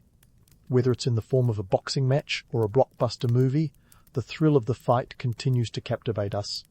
The Romans just took it to the extreme, making it a state-sponsored event with real blood, sweat, and tears. As the games unfold, the emotional highs and lows of the crowd are palpable. Moments of victory elicit raucous applause, while the death of a fighter can silence the masses, if only briefly. The Colosseum becomes a living organism, its mood shifting with each clash of swords. It's a testament to the power of spectacle, a force that can unite thousands in a shared experience, even if that experience is as grim as it is exhilarating. Through it all, the games serve as a reminder of the societal order. The emperors and politicians use them to reinforce their authority, distracting the populace from the empire's underlying issues. It's a carefully curated illusion of stability, where the chaos of the arena masks the chaos outside its walls. The games are a microcosm of Roman society, a place where status and power play out in stark relief against the backdrop of life and death. So here you are, amongst the throng, witnessing a tradition that is as much about control as it is about entertainment. The heart of the action beats on, and with each passing moment, the crowd's hunger for spectacle is momentarily sated. But the games are far from over, and neither is this tale of Rome's grand theatrical dance with destiny. As the dust settles and the sun begins its slow descent, the Colosseum stands as a silent guardian of stories yet to unfold, stories that will continue to captivate and confound us in the chapters to come. As the sun dips lower and the shadows grow long over the Colosseum's sand-strewn floor, let's sneak a peek behind the curtain of this grand Roman spectacle. It's time to meet the puppet masters of this bloody theatre, the lanistae. These aren't your garden variety trainers. They're the shrewd business brains behind the brawn, running the show from the shadows like ancient sports agents with a penchant for swords and sandals. The Lanistae were the folks who turned raw recruits into crowd-thrilling gladiators. Think of them as the Vince Lombardus of the Roman world, minus the pep talks and with a bit more emphasis on survival. They bought, sold and trained gladiators, investing both time and money in their human commodities. Picture a stock market where the assets can swing a sword. A promising gladiator could be worth a small fortune and a seasoned veteran even more. The price for a solid combatant? Anywhere from 3,000 to 15,000 sestertii, enough to cover a few luxury cruises down the Nile. Now, before you start imagining these Lanistae as moustache-twirling villains, remember that they had skin in the game, literally. Their livelihoods depended on their fighters' success, so they had every incentive to ensure their combatants were as formidable as possible. This wasn't just about brute force. It was about crafting a narrative, a gladiator's story that could captivate the crowds and keep those bets rolling in. Ah, yes, the betting culture. Where there's blood, there's always a bet to be made. Gambling was as much a part of the games as the gladiators themselves. The Roman populace was as addicted to wagering as a modern-day sports fan with a smartphone app. Betting on the games ranged from casual bets among friends to serious stakes that could send someone from riches to rags faster than you can say, Ave Caesar. The odds varied based on a gladiator's reputation and previous wins. A popular fighter could sway the odds like a celebrity endorsement, while an underdog might just make someone a tidy fortune. The thrill of the bet added an extra layer to the games. For the wealthy, it was a chance to flaunt their fortunes, while for the common plebeian, it was a shot at changing his lot in life. Winning a bet could mean a night of revelry. Losing might just mean explaining to your wife why the pantry's looking a bit sparse this month. It was high stakes in the most literal sense, with fortunes hanging in the balance alongside the fighters' lives. But let's shift our gaze from the arena's sands to the stands, where the social tapestry of Rome is as visible as the sweat on a gladiator's brow. The Colosseum was a microcosm of Roman society, a rigid hierarchy played out in stone and seating arrangements. The senators, perched at the front like hawks ready to swoop, enjoyed the best views. Their cushioned seats, a reminder of their cushioned lives. Behind them sat the equestrians, Rome's knightly class, not quite as prestigious, but still far from the plebeian rabble. And then there were the commoners, packed into the upper tiers like sardines in a toga. For them, the games were more than just entertainment, they were a rare chance to escape the grind of daily life. These folks couldn't afford to be picky about the view, but they didn't mind. They were here for the thrill, the chance to cheer, jeer, and maybe, just maybe, get a glimpse of their favourite gladiator emerging victorious. Yet, it wasn't all about the games. The Colosseum was also a social hub, a place to see and be seen. Here, reputation was as much on display as the fighters below. For the elite, it was a chance to rub shoulders and strike deals, all while pretending to be engrossed in the fight. For the plebeians, it was a rare opportunity to witness the lives of the rich and infamous up close, to dream of a life that, let's face it, was as distant as the emperor's palace. And speaking of emperors, let's not forget their role in this grand spectacle. The presence of an emperor at the games was like having a celebrity courtside at an NBA game. Their approval or disapproval could shift the mood of the entire crowd. A nod from the emperor could save a gladiator's life, while a frown might spell doom. It was a public relations exercise, a chance to show benevolence or ruthlessness, while enjoying the entertainment. Talk about killing two birds with one stone, though in this case the stone was more like a hefty gladius. As the afternoon wears on, you can almost feel the Colosseum buzzing with the collective energy of tens of thousands of Romans, each with their own story, their own reason for being here. The Lanistae plotting their next moves, the gamblers clutching their bets, the spectators from all walks of life caught in the thrall of the games. It's a tapestry of human nature, woven with threads of ambition, desperation, and the universal love of a good story. In this charged atmosphere, the games continue, a relentless march of combat, spectacle, and societal theatre. The sun dips lower, casting a golden hue over the arena, a reminder that while the games may end today, the stories they tell will ripple through history, leaving behind echoes of glory, tragedy, and the eternal human quest for meaning amidst the chaos. And as the shadows stretch across the sands, the Colosseum stands watch, a silent sentinel to the drama of Rome, a city forever caught between civilization and the wild, between the legend and the reality. As the shadows stretch across the sands, the Colosseum stands watch, a silent sentinel to the drama of Rome, a city forever caught between civilization and the wild, between the legend and the reality. But now, as the final echoes of the day's last clash of steel fade, it's time to address the aftermath of this grand spectacle. Picture yourself in the aftermath of the games, where the air is thick with the scent of sweat, blood, and that peculiar mix of relief and triumph. For the victorious gladiators, today might just be a career highlight, their names chanted by the crowd, their status elevated to near mythical proportions. They can look forward to a night of celebrations, perhaps a hefty reward in the form of prize money or a laurel wreath, ancient Rome's version of a trophy, minus the shelf space. Victorious fighters might earn as much as 5,000 sestertii per win, a tidy sum that could buy a decent villa or fund a few more months of their high-risk career. Yet, let's not sugarcoat it, victory doesn't guarantee a long life. The average gladiator had a career lifespan that would make a mayfly look like Methuselah.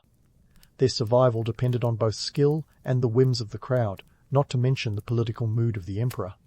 While some might win their freedom after a series of successful bouts, many would face the arena again and again, each encounter a roll of the dice. And what of those who tasted defeat? Well, the Colosseum wasn't known for its generous severance packages. A defeated gladiator's fate often lay in the hands of the editor, the man with the authority to decide their future or lack thereof. If the vanquished gladiator had fought bravely, they might be granted missio, sparing their life for another day. If not, well, the sands of the arena absorbed more than just sweat and tears. Beyond the personal fortunes of the gladiators, the games left a broader mark on Roman society. These spectacles were more than just entertainment. They were a mirror reflecting the values, ambitions, and contradictions of an empire.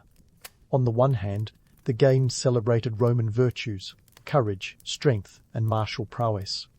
The Colosseum was a stage where the might of Rome was on full display, a reminder to all of the empire's supremacy and the power of its people. Yet, beneath the surface, the games also highlighted the darker aspects of Roman life. They served as a pressure valve for societal tensions, offering a sanctioned outlet for the public's pent-up aggression. The violence of the arena was both a reflection and a reinforcement of the empire's militaristic culture, one that glorified conquest and domination. It's a sobering thought that, while the games were meticulously organized and celebrated, they also underscored a certain desensitization to human suffering, a feature not entirely alien to today's world, where entertainment often flirts with the boundaries of morality. Economically, the games were a colossal enterprise, pumping money through the veins of the city like a well-oiled machine.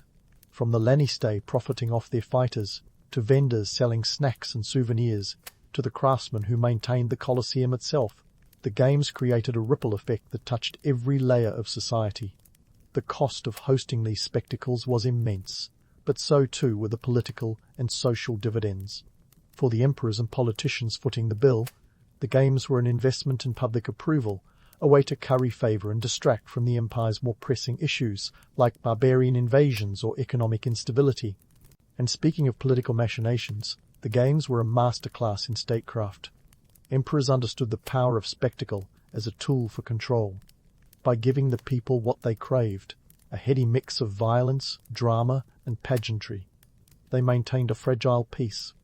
The phrase panem et circenses, bread and circuses, wasn't just a catchy slogan, it was a blueprint for governance, ensuring that the populace remained both fed and entertained. As we wander away from the Colosseum, the implications of these spectacles linger in the air like the dust kicked up by departing crowds. They remind us of the timeless allure of conflict, the primal thrill that draws us to stories of heroism and tragedy. The games were a stage for human drama, where the stakes were as real as the blood spilled on the sand. Yet they also posed a question that echoes through the ages. What does our fascination with such spectacles say about us? Are we so different today? Modern arenas may not host battles to the death, but our screens are filled with tales of conflict, our sports arenas with contests that, while less lethal, still echo the gladiatorial spirit. We remain captivated by the struggle, the narrative arc of triumph and defeat, the stories that define us. The Colosseum was a crucible for such narratives, a place where the boundaries between entertainment and reality blurred, where myth and history intertwined. In this reflection, the legacy of the games becomes clear. They were not just events, but a complex tapestry of human nature, woven with threads of ambition, power, and the enduring quest for meaning amidst chaos. As you leave the ancient stones of the Colosseum behind, consider the stories told today, the spectacles that captivate and confound us. The games have ended, but their echoes remain, a reminder that while the stage may change, the human drama continues, as timeless and compelling as ever.